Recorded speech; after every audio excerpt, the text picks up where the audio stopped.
Eto na siguro ang anak mo. Mukhang mahina at walang binatbat. Pabilis ko lang itong matitira na parang pulgas ng aso. Kayo pala mga duwag na sama-samang umaatake kay nanay. Ang hihina niyo pala, kinakailangan niyo pa magsama-sama para magawa niyo siyang sugatan. Kawawa naman kayo. At ano naman ang gagawin mo? Kung makapagsalita kang bata ka, masyadong mataas ang tingin mo sa sarili mo. Hindi ka ba natatakot sa amin? At bakit naman ako matatakot sa inyo? Sino naman kayo para katakutan ko? Di hama ko na mga pipitsuging aswang lang naman kayo. Umalis ka na lang sa harapan namin. Hayaan mo na lang kaming patay ng nanay mong si Carmen. Huwag mo na kaming pilitin na idamay ka. Kawawa ka naman kung magkataon. Talaga ba? Hindi ba't mas mukha kayo nakakaawa? Tingnan niyo mga sarili niyo. Para kay mga aso na 10 taong ginutom. Ang babayat niyo. Labas na ang buto-buto niyo. Para kay mga balalo. Gusto ko kayong kainin. Ngumisi si Misay at pinakita ang kanyang matutulis na pangil. Isa ka palang aswang. Kung ganoon, mag-ina nga talaga kayo ni Carmen. Binigyan mo ako ng dahilan para patayin ka. Ako? Papatayin mo? Sige lang. Tingnan natin kung sino ang unang mapupunta sa impyerno. Hindi siya normal na aswang. Pambihira ang taglay niyang lakas. Para sa isang ordinaryong aswang. Para siyang mandirigmang aswang.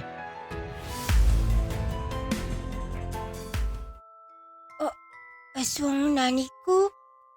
Laking gulat ng batang si Misay. Kinagabihan ng magising siya. Nakita niya kasing umakyat sa bubong ang nanay niyang si Aling Carmen. Dala ng kuryosidad, ay sinundan niya ito. Doon ay biglang nag-iba ang wangis ng kanyang ina at saka lumundag paibaba sa lupa at kumaripas sa loob ng malawak na kagubatan. Natanaw niya pa ang pagliparan ng mga uwak sa direksyon kung saan nagtungo ang kanyang ina. Anong gagawin ko ngayon? Paano kapag bumalik si nanay? Paano kung kainin niya ako? Nagmamadaling bumalik sa loob ng bahay si Misay. Nanginginig ang kanyang buong katawan habang mabilis nang sinaraduhan ng butas na bahagi papunta sa bubong. Isa-isa rin niyang ikinandado ang mga bintana at pinto ng kanilang bahay. Nang masiguro niya na wala nang ibang daanan papasok, ay agad siyang nagtago sa loob ng lumang aparador. Wag naman sana akong kainin ni nanay. Niyakap niya ang kanyang mga tuhod habang pilit pinipigilan ang kanyang pag-iyak. Lumipas ang ilang minuto na tila napakahabang oras para sa bata. Tanging malakas na tibok ng kanyang puso ang kanyang naririnig. Maya-maya lamang, biglang may malakas na kalabog siyang narinig mula sa bubong. Nagulat si Misay at mabilis na nakaramdam ng takot. Nandiyan na siya. Ngunit habang nakikinig siya sa paligid, napansin niyang kakaiba ang mga tunog sa itaas. Hindi yung tunog ng isang nilalang naghahanap ng mabibiktima. Sa halip ay parang may naghihingalong hayop na hirap huminga. May narinig pa siya na mahinang pagdaing. Aray, wisit talaga ang mga yun. Napahinto si Misay dahil pamilyar sa kanya ang tinig. Tinig yun ng kanyang ina. Kung kaya naman dahan-dahan siyang lumabas ng aparador. Nanginginig pa rin ang kanyang mga kamay habang lumalapit sa butas ng bubong. Inangat niya ang takip na ginawa niya kanina at maingat na sumilip doon. Nanlaki ang kanyang mga mata. Nakahandusay sa bubong si Aling Carmen. Punit-punit ang kanyang damit at puno ng sugat ang kanyang katawan. May malalim na hiwa pa sa kanyang tagiliran kung saan patuloy na tumutulo ang dugo. Agad siyang umakyat at humakbang sa kinaroroonan ng kanyang ina. Paglapit niya, nakita niyang halos mawala na ng malay si Aling Carmen. Inay, ikaw ba po talaga yan? Oo anak, ako ito. Tulungan mo ako. Ang sakit ng katawan ko. Bakit mukha ka ng aso? Ano pa nangyari sa'yo? Mukha ng baliw na 10 taong hindi naliko. Bakit ang dami mong sukat, nay? Napalapin ka pa? Misay anak, mamaya ko na ipapaliwanag sa'yo. Tulungan mo muna ako. Sige, wag ka naman na magsalita. Sagitan ka po. Kailangan kita magaban sa lalang madaling panahon. Sa sandali na yon, nawala ang lahat ng takot ni Misay. Hindi na niya nakita sa kanyang ina ang aswang na kinakatakutan niya. Ang nakita niya ay ang kanyang ina na nangangailangan ng tulong. Ano man ang anyo nito ay nagagawa niya pa ring hawakan. Marahan niyang inilalayan si Aling Carmen pababa sa loob ng bahay. Kahit maliit lamang siya ay ginawa niya ang lahat upang maihatid ito sa papag. Pagkatapos ay nagpainit siya ng tubig at kumuha ng malilinis na tela Maingat niyang nilinis ang mga sugat ng kanyang inay. Napapangiwi pa si Carmen sa sakit. Mabuti na lamang dahil mapagkalinga at maingat ang kilos ng kanyang anak. Hindi ka ba natatakot sa akin kahit ganito ako? Sobra po ako natakot kanina, Nay. Nakita ko po kasi kayo kung paano nagpalit ng anyo. Pero kahit ano pa kayo, nanay ko pa rin kayo. Kaya wala na po akong dahilan para matakot pa po sa inyo. Alam ko rin naman po na hindi mo ako sasaktan dahil anak mo po ako, Nay. Bigla namang namuo ang luha sa mga mata ni Aling Carmen. Hindi niya lubos akalain na ganoon nakalawak ang isip ng kanyang anak. Pasensya ka na anak ha. Dahil matagal ko na itong itinatago sa'yo. Kung ganun, masama po ba talaga kayo, Nay? Hindi lahat ng aswang ay masasama. Pinili kong umuhay ng tahimik at hindi manakit ng tao. Matagal ko nang nilalabanan ng sumpang ito. Tanging mga hayop sa gubat lamang ang kinakain ko. Pero bakit po kayo naging aswang? Hindi naman po kayo ganyan dati, di ba? Nabiktima ako ng isang matanda na alipin ng pagiging aswang anak. Natagpuan ko siya sa gubat at tinulungan ko siya dahil puro siya sugat. Ginamot ko siya at sinamahan pa uwi sa kanyang bahay. Pero ang nangyari, pinainom niya ako ng pampatulog at habang tulog ako. Wala akong kamalay-malay na pinapasa niya na pala sa akin ng mutya ng pagiging aswang. Nagising na lamang ako kinagabihan na para bang maraming nagbago sa katawan ko. Nakaramdam ako ng pagkatakam sa kanilang tao. Nagbago rin ang anyo ko. Hinanap ko ang matanda pero hindi ko siya natagpuan sa loob ng kanyang bahay. Hindi mo na po ba siya nakita, Nay? Siya lang marahil lang may alam kung paano magagamit ang pagiging aswang mo. Nakita ko siya sa gubat anak noong gabi rin yon habang naghahanap ako ng makakain. Nagtagpo ang aming landas. Ano pa ang sabi niya? Gagaling din po ba kayo?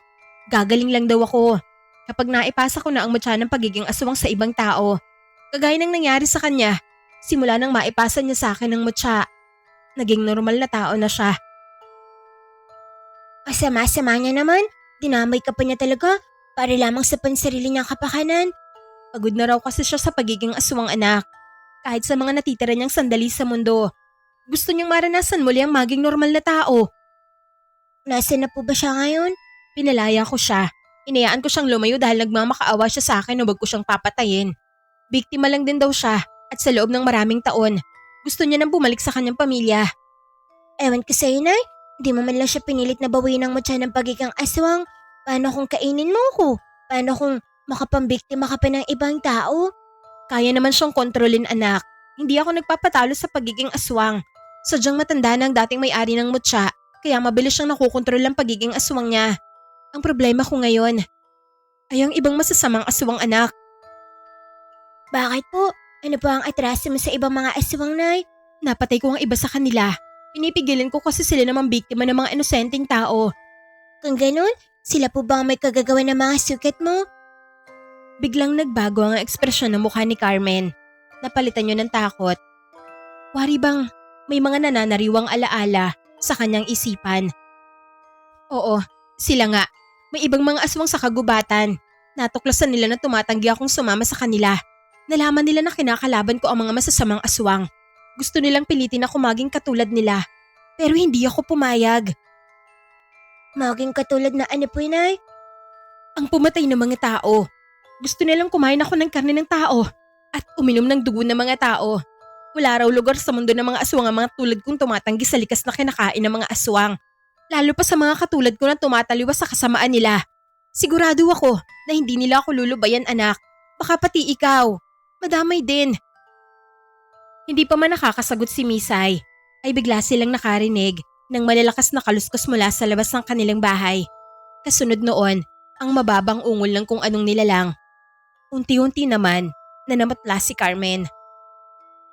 Nahanap na nila tayo. Mukhang nasundan nila ako. Muling may umalingaw na malakas na kalabog sa kanilang bubong. Ngunit sa pagkakataong ito, hindi lang isang naroon. Nararamdaman na mag-ina na marami silang bisitang aswang sa labas ng kanilang bahay. Nanay, ano na po ang gagawin natin? Ayokong kainin tayo ng mga aswang na yun. Tumakas ka na anak. Iligtas mo ng sarili mo. Iwanan mo na ako rito. Hindi po pwede. Sabay po tayong tatakas, Nay. Hindi maaari. Pareho tayong malilintikan kung sabay tayong tatakas anak.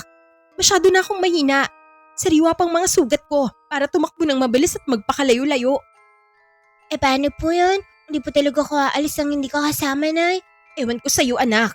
Ang kulit-kulit mo talaga kahit kailan eh. Napuno ng takot ang buong bahay.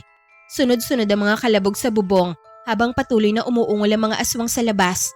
Bawat tunog ay parang martilyo na humahampas sa dibdib ni Misay. Samantala, halos hindi na makatayo si Aling Carmen dahil sa rami ng sugat na natamo niya.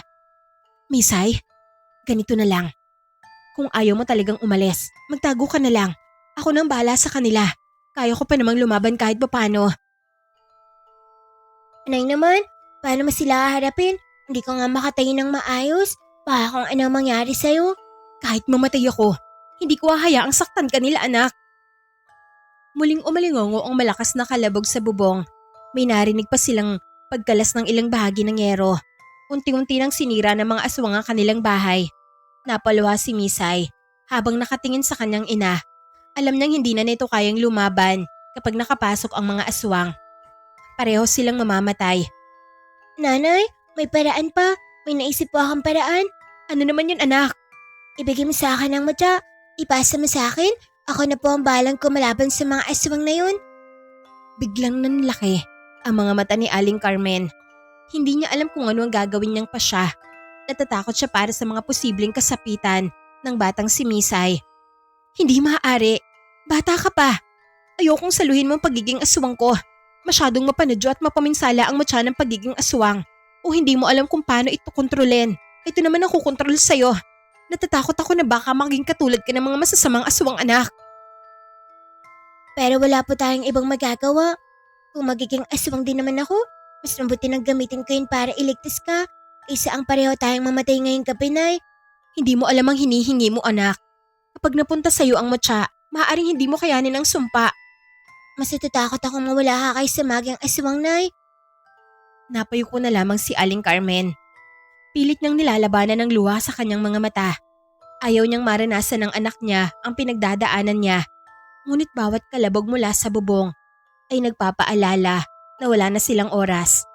Maya-maya, humawak siya sa kanyang dibdib. Kung ito lamang ang paraan para mabuhay ka, sige, gagawin ko. Lumapit siya kay Misay at marahang hinawakan ng noon ng bata. Biglang may kung anong enerhiya ang kumontrol kay Misay upang ibuka ang kanyang bibig. Biglang nagliwanag ang isang maitim na pulang liwanag mula sa dibdib ni Aling Carmen. At maya-maya lamang, unti-unti yung lumabas sa kanyang bibig na parang nag-aapoy na batong buhay. Wari bang tumutuloy ang mutya mula sa bibig ni Aling Carmen patungo sa bibig ni Misay. Hanggang sa napasingap na lamang si Misay nang maramdaman niya na pumasok sa kanyang katawan ng mutya. Agad siyang napaluho dahil sa lakas ng enerhiya na bumabalot sa kanyang katawan. Ang init. Parang may apoy sa loob ng katawan ko. Parang kumakalat ang apoy sa bawat agat ng aking katawan.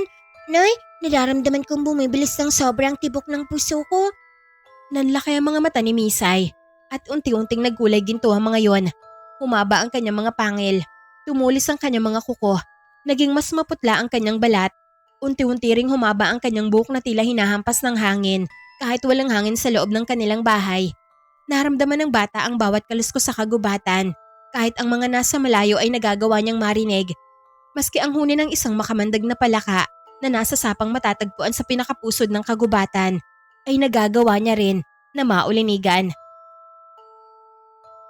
Narinig niya ang tibok ng puso ng mga aswang sa bubong.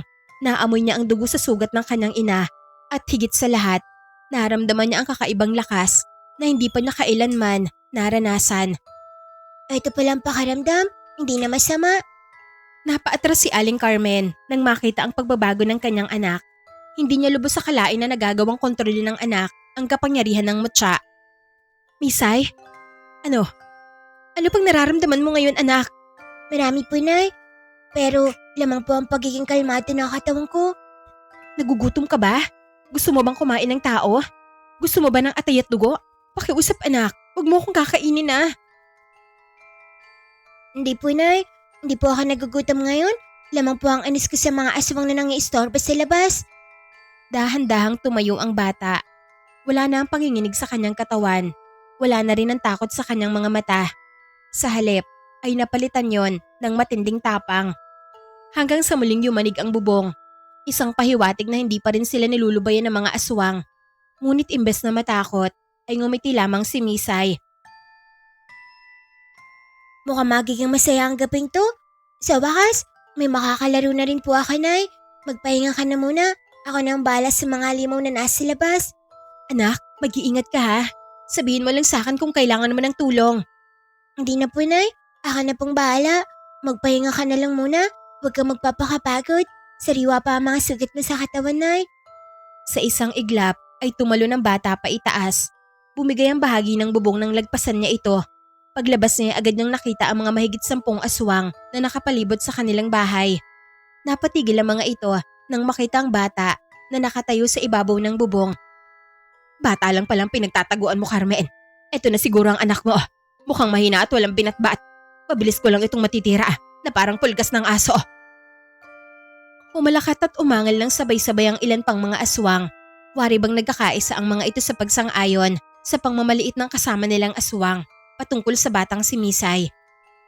Mukhang nag-aaksaya tayo ng oras dito. Halughugin niyo ang buong bahay. Walang kwenta ang batang ito. Parang isang tupa lang ito kung talunin. Ngunit hindi natinag si Misay. Malagkit ng tinitigan ng mga nilalang. Bakas pa rin sa kanyang mukha ang labis na katapangan. Para bang anumang oras ay handa na siya sa pagsugod ng mga aswang. Kayo pala mga dawag na sama-samang umaatake kay nanay. Ang hihina niyo pala.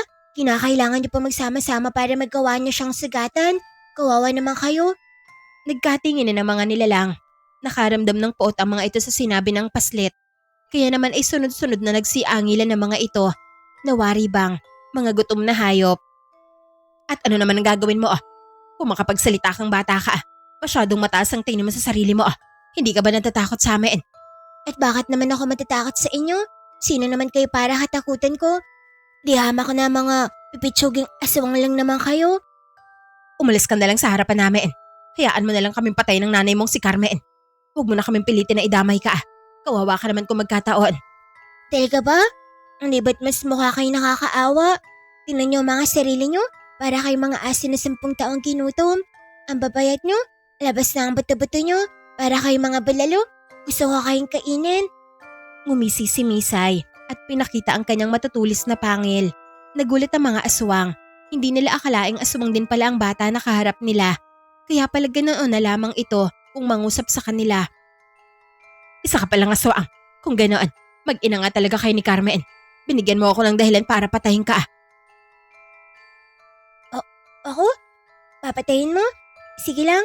Tingnan natin kung sino ang unang mapupunta sa impyerno. Ngumisi muli ang bata. Humakbang siya palapit sa mga aswang habang kumikislap ang kanyang mga mata sa ilalim ng sinag ng buwan. Ako ang magiging bangungot nyo ngayong gabi. Natahimik naman ang buong paligid. Pagkatapos ay malakas na naghangusan ang mga aswang.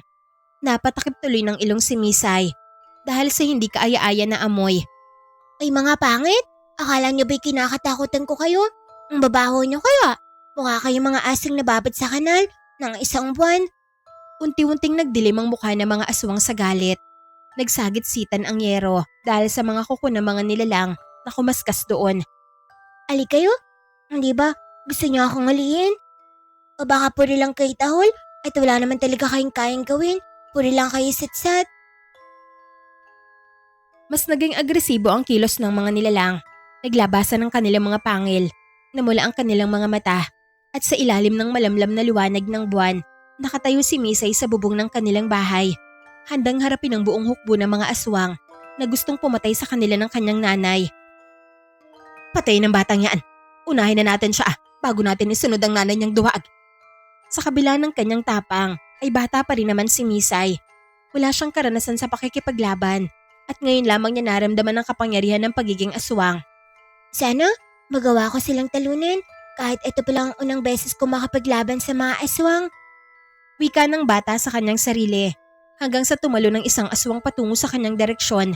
Nagmula ito sa kanyang likuran kaya hindi niya ito agad na napansin.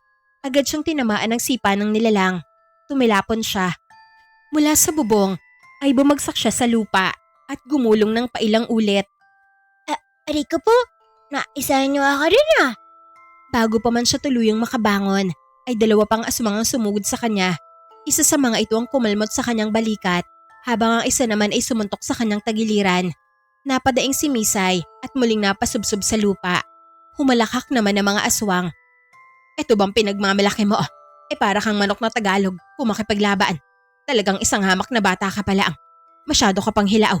Kaya ngayon, hihinugin ka namin sa bugbog. Lalamugin ka namin hanggang sa malagutan ka ng hininga. Muling pinagtulungan ng mga ito si Misay. Paulit-ulit siyang nasusugatan habang pilit niyang iniiwas ang kanyang sarili sa kanilang mga pag-atake. Mula sa loob ng bahay ay labis ang pag-aalala ni Aling Carmen para sa kanyang nag-iisang anak. Tanging nagawa na lamang niya ay ang ipagdasal ang kaligtasan ng kanyang anak. Diyos ko, hindi ko yata kakayanin kapag may nangyaring masama sa anak ko. Hindi ako papatulugin ng konsensya ko. Tinangkang tumayo ni Aling Carmen mula sa higaan, subalit hindi niya magawa. Paulit-ulit lamang siyang bumabagsak sa kanyang higaan sa tuwing pinupuwersa niya ang sarili na makaalis roon. Sa kabilang banda, napapailing na lamang si Misay sa mga nilalang na walang haba siyang inaatake. Tinatagan ng bata ang kanyang sarili. Malalim siyang nag-isip at sinuri ang bawat galaw ng mga aswang. Hindi niyo ako magagawang talunin kahit magsanay pa kayo ng 1 taon. Muling sumugod ang isa sa mga aswang. Sa pagkakataong yon ay nakailag ang paslit. Bigla niyang napansin na mas bumibilis ang kanyang paningin. Mas malinaw niyang nakikita ang bawat galaw ng mga nilalang. Parang unti-unti nang nasasanay ang kanyang katawan sa kapangyarihan na nasa loob niya. Muling umatake ang isang aswang, ngunit mabilis na hinawakan ni Misay ang braso nito. Nanlaki naman ang mga mata ng halimaw. Ano? Hindi maaari. Nakukuha niya ng galaw ng mga batikang aswang sa loob lamang ng ilang sandali lang. Kailangan natin siyang unahan bago pa niya tayo mapaslaang.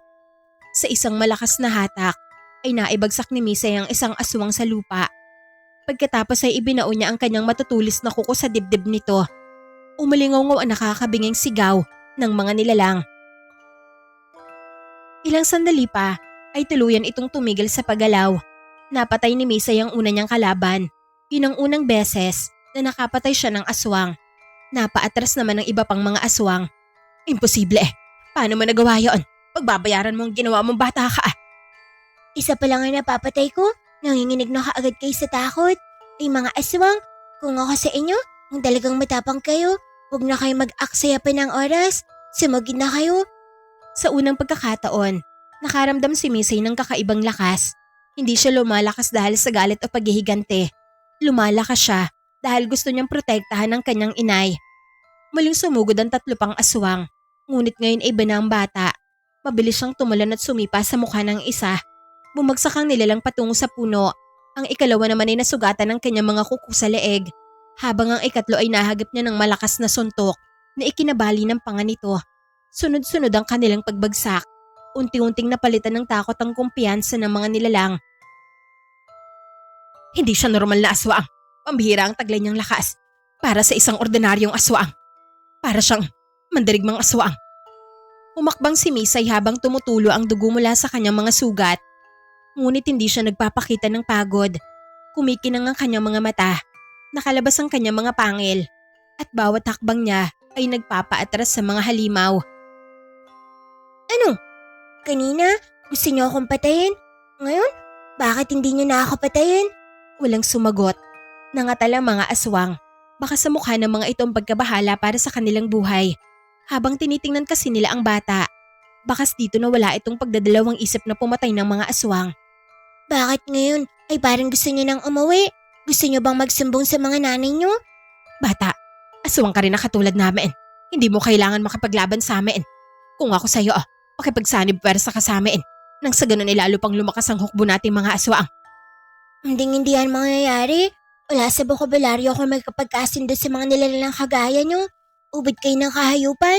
Sinaktan niyo pati si nanay. Wala kayong kasing sama. Kaya nararapat lamang napatayin ko na kayong lahat ngayon bago pa dumami ang mga walang kwentang yung lahi. Nagkatingin na naman ang mga aswang. Kitang-kita sa kanilang mga mukha ang takot. Isa sa kanilang unang tumakbo. Kumaripas kaagad ito patungo sa kagubatan na para bang isang musmos na hayop na takot katayin ng mga mangangaso. Umalis na tayo rito. Hindi natin siya kakayanin. Marami na siyang napatay. Hindi pwedeng mabuwasan pang muli ang bilang natin. Lalo lamang ihina ang lakas natin kung pipilitin pa natin siyang kalabanin. Kasunod nito ay nagsitakbuhan na rin ang iba. Wala nang gustong manatili upang harapin ang batang aswang. Wala nang gustong sumubok pa dahil baka maging abo rin sila. Nakakatawa naman kayo. Parang hindi ka panipaniwala ang mga kinikilos nyo. Paano ang mga aswang na kanina lamang ay nagbabantang papatayin kami ni nanay? Ngayon ay takot nang tumatakas sa kagubatan. Seryoso ba talaga kayo? Bumalik kayo rito? Matuwag. Hindi nagtagal. Tuluyan nang nawala ang mga ito sa kadiliman ng kagubatan. Tahimik na muling bumalot ang gabi. Nakatayo si Misay sa gitna ng bakuran habang hinihingal. Matapang lang pala kayo dahil marami kayo. Nakakaawang mga nilalang. Takot sa isang bata. Unti-unting bumalik ang katahimikan sa paligid. Pagkaraan ay mabilis na pumasok si Misay sa loob ng bahay upang balikan si Aling Carmen. Nangihina pa rin ang kanyang ina pero agad niya itong nilapitan at sa kanya mahigpit na niyakap. Maraming salamat anak. Para saan po, Nay? Dahil hindi ka nagpatalo sa mga halimaw na yon, binalikan mo ako ng buhay. Iniligtas mo ang buhay nating dalawa. Ay sus, maliit na bagay. Hindi ko po hayaang saktin ka ng mga pipitsuging aswang na yun, Nay. Muli namang namuo ang luha sa mga mata ni Aling Carmen. Sa gabing yon, kumalat sa buong kagubatan ng kwento patungkol sa isang batang aswang na mag-iisang kumalaban sa isang pangkat ng mababangis na aswang. At mula noon, tuwing mababanggit ng mga halimaw ang batang aswang, kusang bumabalik ang takot sa kanilang mga puso. Dahil sa kanilang mga mata, hindi na isang ordinaryong bata si Misay. Gayunpaman, namumuo pa rin ang galit nila kay Misay at sa ina nitong si Aling Carmen dahil nagawang patay na mag-ina ang ibang mga aswang. Tahimik ang naging mga sumunod na araw matapos ang pag-atake ng mga nilalang. Ngunit habang lumalakas si Misay, lalo ring tumatalas ang kanyang mga pandama, lalo na ang kanyang pandinig. Isang gabi, habang nagpapahinga siya sa bubong ng kanilang bahay, biglang napakunot ang kanyang noo. Nagpalingalinga siya sa paligid na wariba na may kung anong hinahagilap. Napahawak siya sa magkabila niyang ulo dahil may naririnig siyang tinig mula sa kung saang direksyon. Tulong? Tulungan niyo ako. Mahina lamang ang tinig na yon, halos matangay na ng hangin. Ngunit malinaw itong naririnig ni Misay. Mula sa pagkakaupo sa bubong, ay agad siyang napatayo. May tao? May batang babae akong naririnig. Nasaan na naman kaya siya? Baka kailangan niyang tulong ko. Muli niyang pinakinggan ang paligid. Sa muling pagkakataon, ay narinig niya na naman ang kaparehong tinig na una niya nang napakinggan. Tapang? Pakiusap? Nagmumulayan sa kailaliman ng kagubatan. Hindi na niya hinintay ang umaga. Hindi mawala sa isip niya ang tinig na yon. Paulit-ulit na itong naririnig. Minsan ay mahina, minsan ay malakas. Para bang may taong desperadong naghihintay ng saklolo. Kung kaya naman, palihim siyang umalis ng bahay. Lumundag siya mula sa bubong, paibaba sa lupa, at saka naglakad patungo sa gubat. Sandali lang ako, Nay. Babalik din agad ako. Pasensya na kung hindi ako makakapagpaalam na. Mabilis siyang tumakbo sa direksyon na pinanggagalingan ng tinig. Mabuti na lamang dahil may mutya siya ng pagiging aswang, kung kaya naman ay nagagawa niyang makakita sa gabi. Habang papalalim ang paglalakbay niya sa kagubatan, ay lalo namang lumalakas ang paghingi ng saklolo na kanyang naririnig. Tapang, tulungan niyo ako. Alam kong hindi mo ako naririnig, pero hintayin mo lang ako kung sino ka man. Papunta na ako para iligtas ka. Hindi nagtagal ay narating niya ang pinakapusod ng gubat. Napapalibutan niyo na naglalakihang puno at makakapal na ugat. Halos hindi na makapasok ang liwanag ng buwan. Sa bahaging yun ay malakas na ang boses na naririnig ng paslit. Pahiwatig lamang na nasa paligid lamang ang humihingi ng saklolo. Ngunit wala pa rin siya na nakikitang tao. Nasaan ka ba? Paano kita matutulungan kung hindi ko alam kung nasang lupalop ka? Mukhang pinaglalaroan lang yata ako ng espiritu ng kagubatan. Bagaman may pagdadalawang isip at ninais niya na umuwi na lamang, ay nagpatuloy pa rin si Misay sa paglalakad hanggang sa bigla siya makatapak sa isang kumpol ng mga tuyong dahon. Pagkasunod noon ay bumigay ang lupa sa ilalim niya. Tuluyan nga siyang nahulog. Gumulong siya sa isang madilim na lagusan. Aray ko? Ang taas na no. Nasaan na kaya ako? Anong klaseng lugar kaya to? Nang makatayo ay napansin niya na nasa ilalim na pala siya ng lupa. Nakalimutan ng magpagpag ni Misay ng mga lupa at tuyong dahon na dumikit sa kanyang damit at buhok. Ang laki naman ng lugar na to. Mukhang may halimaw yata sa lunggang to. Napakalawak. Para itong isang lihim na mundo sa ilalim ng kagubatan. Ilang sandali pa, muli niyang narinig ang tinig na kanina pa niya nauulinigan. Tapang, narito ako. Sinundan ni Misay ang pinagmumula ng tinig. Lumiko siya sa isang lagusan, pagkatapos sa isa-isa pa at isa pang lagusan, hanggang sa makarating siya sa isang malawak na silid sa ilalim ng lupa. Doon ay nakita niya ang isang hawla na yari sa malalaking buto ng mga hayop. Sa loob nito ay may isang batang maliit na marumi ang damit at payat na payat. Nang makita siya nito ay kaagad naman ito na napatayo. Ikaw? Tulungan mo ako para may nang awa. Ikaw palang sumisigaw. Akala ko, multo na yung naririnig ko. Hindi ako multo. Pakiusap, ilabas mo ako rito. Natatakot ako rito. Lumapit si Misay sa hawla. Akma na sana niyang puputulin ang mga buto na biglang may aninong lumundag mula sa isang sulok. Halimaw? Sinasabi ka na nga ba? May halimaw sa lugar na to. Isang mabalahibong aswang ang bumagsak sa kanyang likuran. Mahaba ang kuko nito at nakalawit ang mahahabang dila. Walang makakaalis dito. Hindi mo pwedeng pakawalan ng bihag. Dadaan ka muna sa akin bago mangyari yon. Sino ka naman para diktahan ang mangyayari? Ano ka? Batas? Para sabihin ko sa'yo, anumang oras, pwede kong gawin kung anong gusto kong gawin. Pakakawalan ko ang bihag at sabay kaming lalayas dito sa nakakasulasok mong lungga na parang bahay ng mga mababahong daga. Sumugod ka agad ang nilalang, ngunit sa sobrang bilis nito ay hindi na nito napansin ang isang nakausling bato sa sahig. Napatapilok ito na labis na ikinahalakak naman ng batang si Misay. Ayun, lampa. Hindi pa nga ako kumikilos. Nalalampasin na agad kita. Kinakabahan ka lang siguro sa akin, no? Abat, ang lakas naman ng loob mong sabihin sa akin. Ang mga yan, uhuging bata ka. Ang dami mo pang sinasabi. Isang malakas na suntok ang pinakawalan ni Misay. Tumilapon ang halimaw at sumubsob ang mukha nito sa pader. Nayanig ang buong silid dahil sa kaganapan na yon. Na ba yun? Akala ko pa naman, sukdulan ng lakas mo. Ubod ka lang pala ng yabang. Galit naman na tumayo ang nilalang. Muli itong sumugod. Ngunit mabilis na umiwas si Misay. Nagdire-diretso ang nilalang sapagkat hindi ito nakapreno. Direkta itong bumangga sa hawla. Nakalikhay ng malakas na kalabog na bali ang isang pangil ng nilalang dahil sa pangyayari na yon. Pagbabayaran mo ang ginawa mo, bata. Naku, isang hamak na bata lang po ako. Wala kang trabaho. Wala po akong pera. Baka pwedeng libre na lang yan. Kung tutuusin, pasalamat ka pa. Nalibre ka sa akin ng bunot.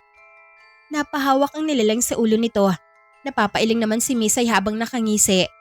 At lumabas din ang kanyang maliliit na mga pangil. Hindi ka naman mukhang seryoso kung makapaglaban. Mukha kang katawa-tawa. Paano ka naging aswang? Hindi mo naman pala kayang manakot at manindak. Sa galit ng halimaw ay binuhat nito ang isang malaking bato upang ihagis kay Misay. Ngunit nang iangat nito ang bato ay napunit ang suot nitong saya na parang bahag. Ay dahan-dahan lang. Mawawalan ka pa ng susuotin yan. Huwag mo kasing pwersay ng lakas mong amugol ka. Hindi ka naman kasi mananalo sa akin kahit ano pang gawin mo. Kung sa'yo, magpalit ka na lang ng salawal. Napatingin ang aswang sa sarili. Napatingin din si Misay sa suot ng aswang. Tumahimik ang paligid. Subalit nabasag ang katahimikan nang hindi magawang pigilan ni Misay yung kanyang malakas at nakakainis na halakhak. Pagkatapos ay unti-unting namula ang mukha ng halimaw. Huwag kang tumingin. Huwag mo akong silipan. Walang iya kang bata ka. Kasalanan ko ba? Hindi ako naninilip, no? Ikaw tong walang yan na nagpapasilip. Nadaig mo pa ang magtitinda ng tilapia sa palengke. Sa kahihiyan ay napasigaw ang nilalang at kusang tumakbo patungo sa isang lagusan. Hindi nito napansin ang bangin sa gilid at tuluyan na itong nahulog. Kasunod noon ay isang malakas na lagabog ang umalingangaw sa buong lagusan. Mabilis na tumakbo si Misay sa pinaghulugan ng nilalang.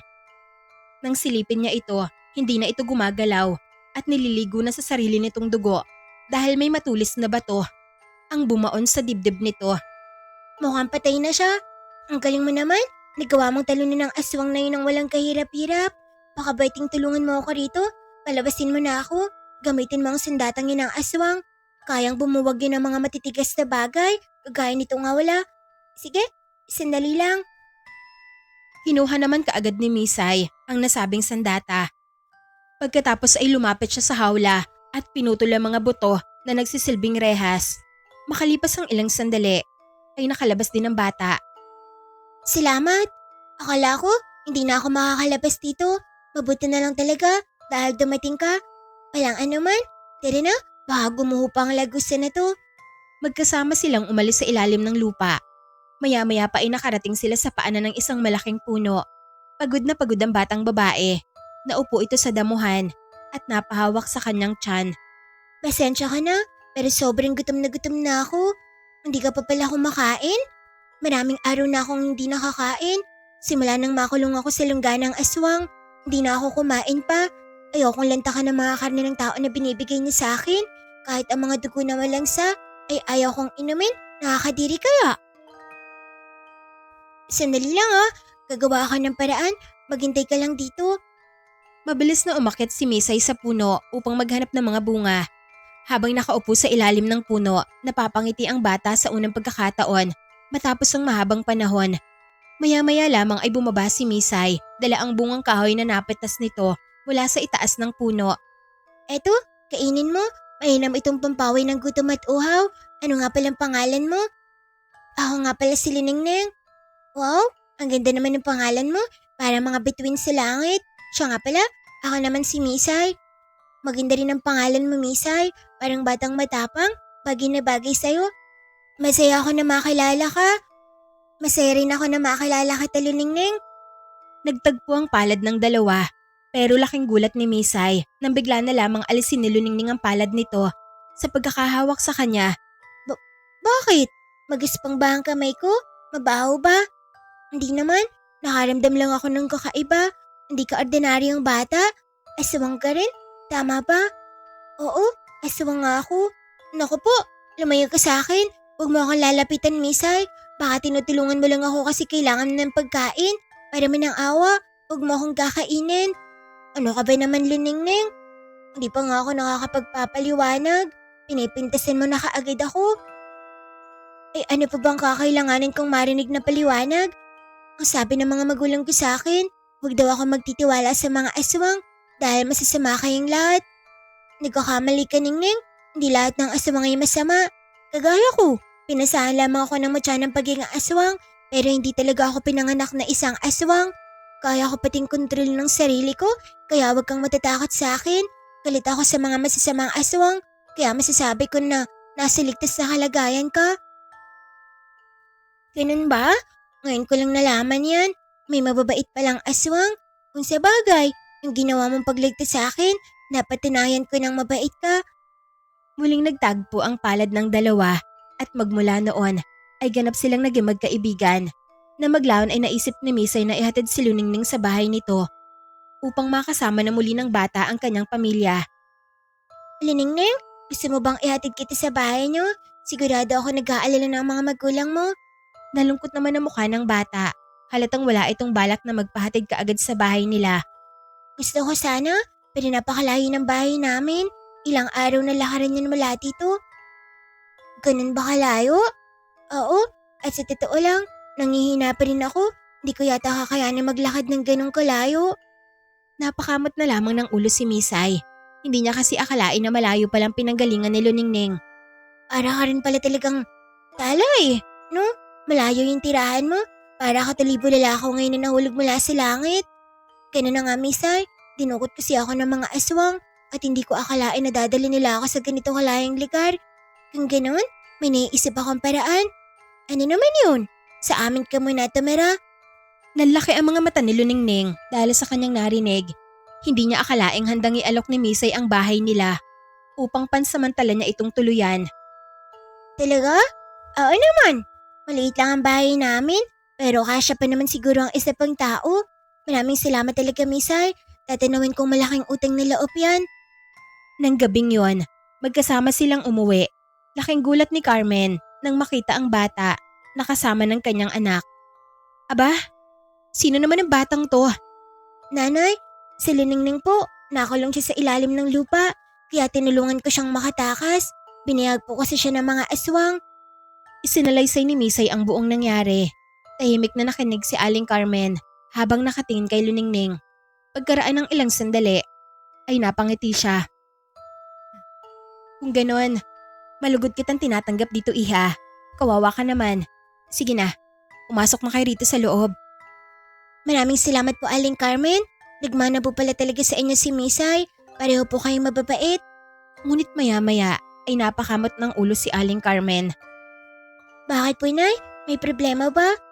Wala naman akong problema. Nahihiya lang ako rito kay Luningning. Maliit lang ang bahay natin. Mainit pa rito kapag gabi. Totoo yan Luningning. Minsan nga, pakiramdam ko, niluluto na kami ni Nanay habang natutulog. Ayos lang po yun. Mas mabuti na rito kaysa sa loob ng hawalang yari sa buto.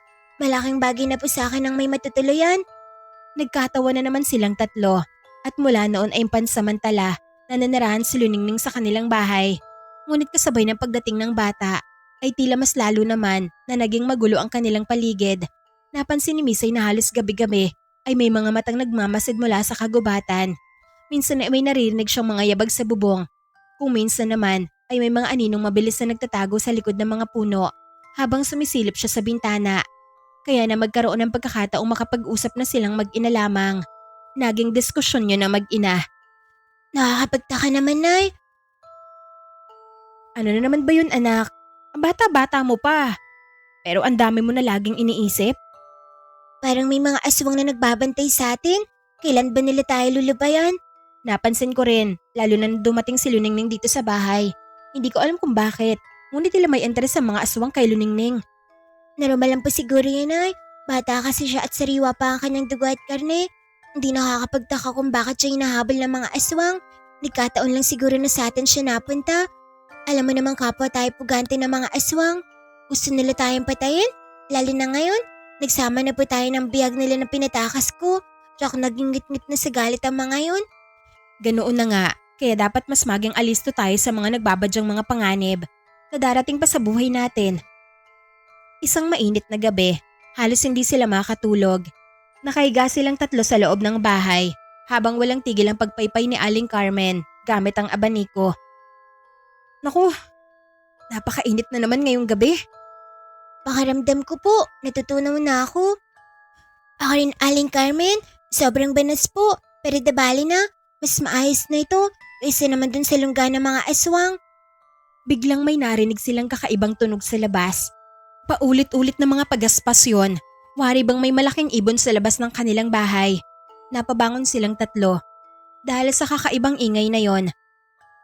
May narinig ba kayo Nay? Oo, naririnig ko yon. Huwag kayong lalabas. Ihanda nyo ang inyong mga sarili. Tsak na may nilalang na naman tayong bisita. Hindi sila titigil hanggat hindi nila tayo napapaslang. Muling umalingaw ang malakas na pagaspas. Hindi na nag-aksaya ng oras si Misay. Mabilis siyang lumabas ng bahay. Tinangka pa siyang pigilan ni Aling Carmen pero walang nagawa ang alis sa kapilyahan at katapangan ng kanyang anak. Ang tapang talaga ni Misay, pambihira ang tulad ni Aling Carmen. Hindi pambihira ang tawag doon, kapilyahan. Paninerbiyos na lamang inaabot ko sa batang yan. Sa kabila ng pangamba ni Aling Carmen, makikita si Misay na naroon na sa bakuran. Matikas itong tumindig doon kaharap ang isang manananggal na paikot-ikot sa ere. Nahanap din kita, batang aswang. Tsak na matutuwa sa akin ang pinuno ng mga aswang kapag napatay kita. Aba, ikaw pala yan? Kamusta ka? Nakakahinga ka pa ba? Kalahati na lang kasi ang katawan mo. Kawawa ka siguro kung hahatiin pa kita. Magmumukha ka na niyang giniling na karne. Huwag kang makailam sa katawan ko. Naparito ako para kunin ang pinakawalan mong bihag. At para na rin patayin kayong mag-ina. Malas mo naman. Kailangan ko kasi ngayon ng bihag. Biglang nagagi si Misay ng lubid. Sakto itong pumulupot sa katawan ng manananggal. Nagpumiglas ang nilalang. Subalit sa tuwing nagpupumiglas ito, ay lalo lamang humihigpit ang tali sa kanya. Sutil kang bata ka. Pakawalan mo nga ako. Uli ka balbon. Wala ka nang kawala ngayon. Bihag na kita. Bumagsak ang manananggal sa lupa. Hindi na ito nakalaban pa dahil agad ito na hinila ni Misay na parabang kalabaw. Pakawalan mo nga ako. Mamaya na, excited ka naman masyadong umuwi. Pumasok ka na muna sa loob ng bahay. Kailangan ka namin ngayon. Hindi mo alam ang ginagawa mo. Sa oras na makawala ako rito, uubusin ko talaga kayo. Dudurugin ko ang mga puso nyo. Ang dami mong sitsat. Mga asong ulo lang ang matatakot sa'yo. Alam mo bang kanina pa kami banas na banas? Naghahanap ako ng ventilador. Ha? Anong ibig mong sabihin? Anong gagawin mo sa akin? Ilang sandali pa, nasa loob na ng bahay ang manananggal. Tinalian ni Misay ng makapal na kadena ang liig nito at ikinabit sa isang haligi. Mga baliw kayo! Pakawalan niyo ako!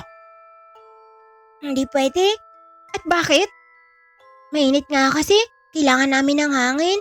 Oo nga. Sa narinig ko kanina, malakas ang pagaspas mo. Pawis na ako. Mabuti na lang at nakahuli ka ng manananggal, Misay. Anong kinalaman ko sa nararamdaman nyo? Wala akong pakailam kung pinagpapawisan na kayo. Pakawalan niyo ako. Sige nga, ipagaspas mo nga ang mga pakpak mo. Ipakita mo sa amin kung gaano kabagsik ang mga pakpak mo. Hindi ako uto-uto. Hindi ko ipapagaspas sa mga pakpak ko. Maya-maya, pinisil ni Misay ang tenga ng manananggal dahil sa inis na para bang siya ang nanay na nagbibigay parusa sa pasaway na anak. Rico! Ang sakit na na! Baka wala lang talaga ako rito. Patay kayong tatlo sa akin. Magpaypay ka na. Ang dami mo pang sinasabi. Liningning, kumuha ka ng asin sa kusina. Tapos ikalat mo sa sahig para mapilitan siyang lumipad. Masisinag, Misay. Agad na tinaliman ni Luningning ang pag-uutos ni Misay. Pagkabalik ng bata, dala na nito ang isang garapon ng asin. Isinaboy nila yun sa sahig. Walang nagawa ang manananggal. Galit na galit itong nagpagaspas ng mga pakpak niya. Ganyan nga, pumagaspas ka lang. Kapag tumigil ka dyan, tsak nalalaga pa ka sa sahig na may asin. Ang talino mo talaga, Misay. Agad naman na lumamig ang loob ng bahay. Nanlaki ang mga mata ni Aling Carmen sa naiisip ng kanyang anak. Aba, ang sarap ng hangin ah. Pambihira, napakalupit mo naman anak. Manang-mana ka talaga sa akin. Tama ka, Aling Carmen. Hindi na po ako pinagpapawisan. Mas malamig pa kaysa sa ilog ang hangin galing sa pagaspas ng manananggal. Magpasalamat kayo dahil binisita tayo ng matulungin na manananggal na to. Abay may silver rin pala ang putol na paniking yan. Manahimik kayo. Pakawalan niyo ako rito. Hindi ako ipinanganak para maging pamaypay niyo. Ngayon lang naman to, pagbigyan mo na kami dahil meron kaming bisita. Makalipas ang ilang minuto ay mahimbing na natutulog sina Misay, Aling Carmen at Luningning. Samantala ang kawawang manananggal ay patuloy pa rin nakagapos sa haligi habang walang tigil sa pagpagaspas ng mga pakpak nito. Takot na takot itong tumigil dahil baka sumayad sa sahig na may asin ang kanyang putol na katawan. Ay, buhay. Dati kinatatakutan ako ng mga tao. Ngayon ginawa kong bentilador ng isang batang aswang. At habang pinagmamasdan ng nilalang ang mahimbing na pagtulog ng tatlo, nakakaramdam siya ng inis. Gamit ang kanyang dila ay tinangka niyang sipsipin ang enerhiya ng tatlo, subalit hindi nito magawa dahil nga may asin na nakalagay sa katawan ng tatlo. Kinaumagahan, nagising na lamang ang tatlo dahil sa isang napakalakas na sigaw. Mga inutil! Gising! Nasusunog ako! Tulungan niyo ako! Biglang napabangon sina Misay, Luningning at Aling Carmen dahil sa ingay ng manananggal. Ano naman ba ang kaingayan mo? Yamat na tanong ni Misay. Pagmulat niya ng mga mata, nakita niyang tumatagos na pala ang sinag ng araw sa isang siwang ng kanilang dingding. Direktang tumatama ang liwanag sa katawan ng manananggal. Patayin niyo ang araw! Bilisan niyo! Abo, parang mahirap yata yun ah. Wika ni Luningning na halatang iniinis lamang ang manananggal hanggang sa unti-unti na umuusok ang katawan ng nilalang. Huwag niyo akong pababayaan. Pinagsilbihan ko kayo na magdamag. Para niyo ng awa. Pakawalan niyo na ako. Pasensya ka na. Wala kaming alam na paraan para patayin ng araw. Di ba, Liningning? Oo nga. Isa pa, tinatamad pa ako. Hindi pa kasi ako nakakapagkape. Hayaan mo na lang. Sasapit din naman ang gabi. Wala rin ang araw na yan. Hindi ito ang oras para magbiro. Wala na akong oras para hintayin pa ang susunod na gabi. Pakawalan niyo ako. Nasusunog na ang katawang ko. Lalong lumakas ang sikat ng araw. Maya-maya lamang ay nagsimula ng matunaw ang balat ng manananggal. Napasigaw sa sakit ang nilalang. Sobrang tinis ng sigaw nito na naging sanhi upang mapatakip ng tenga ang tatlo. Ang lakas ng alarm clock natin. Nadaig niya pa ang 10 tandang na sabay-sabay na tumitilaok. Tama ka, Misay. Hindi mo lang tayo tinanghali ng gising. Ilang sandali pa, tuluyan ng naging abo ang nilalang. Tahimik na napatingin ng 3 sa natirang abo. Pagkatapos ay sabay-sabay silang nagtawanan. Napakapasaway niyo talaga. Bukod sa naging bentilador, ginawa niyo pang panggising na orasan ng manananggal. Ayos na ayos po yun, Aling Carmen. Sulit na sulit ang pagbisita ng manananggal. Sayang nga lang, isang araw lang ang serbisyo. Hirit naman ni Misay. Muling umalingongo ang kanilang tawanan sa buong bahay. Ngunit matapos ang masayang umaga, ay bumalik din sila sa katotohanan. Napapansin kasi nila na parami ng parami ang mga aswang na gumagala sa paligid. Halatang may naghahanap sa kanila. Pugante na silang maituturing sa paningin ng maraming halimaw. Kaya naman noong araw din na yon ay nagpa siya si Aling Carmen na sanayin ng 2 bata. Dinala niya ang mga ito sa isang maluwag na bahagi ng burol. Hindi pwedeng puro lakas lang ang aasahan nyo. Kailangan marunong din kayo lumaban ng maayos. Anda na po ako, Nay. Ako rin po, Aling Carmen. Sinimulan nila ang pagsasanay. Tinuruan sila ni Aling Carmen kung paano umiwas sa atake ng mga kalaban, sa kung paano ang tamang pakiramdam sa paligid, paano makakita ng bitag, at kung paano makapagpapabagsak ng kalaban nang hindi nagsasayang ng lakas. Habang tumatagal ay may napansin si Aling Carmen. Hindi ordinaryong bata si Luningning. Napakabilis nitong matuto. Bukod doon ay tila likas dito ang pakikipaglaban. Para bang matagal na itong nagsasanay. Nakakapagtaka naman. Ano po yun, Nay? Wala, ituloy niyo na ang pagsasanay. Pagkaraan ng ilang oras ay may naisip si Aling Carmen. Pinagtapat niya ang 2 bata upang subukin kung sino sa 2 ang mahusay pagdating nga sa pakikipaglaban. Sige nga, magharap kayong 2. Huh? Bakit po, Nay?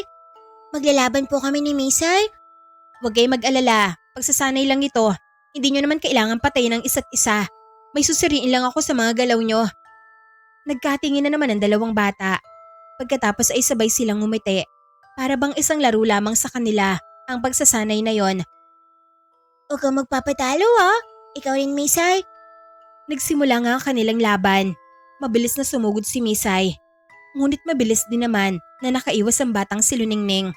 Sinubukan ni Misay na sipahin ang bata. Ngunit nasaluyo ng bata. Mabilis lamang gumanti si Luningning. Napaatras si Misay. Sunod-sunod na nagpalitan ng suntok at sipa ang 2. Lumilikha ng maliliit na ulap ng alikabok ang kanilang mga galaw.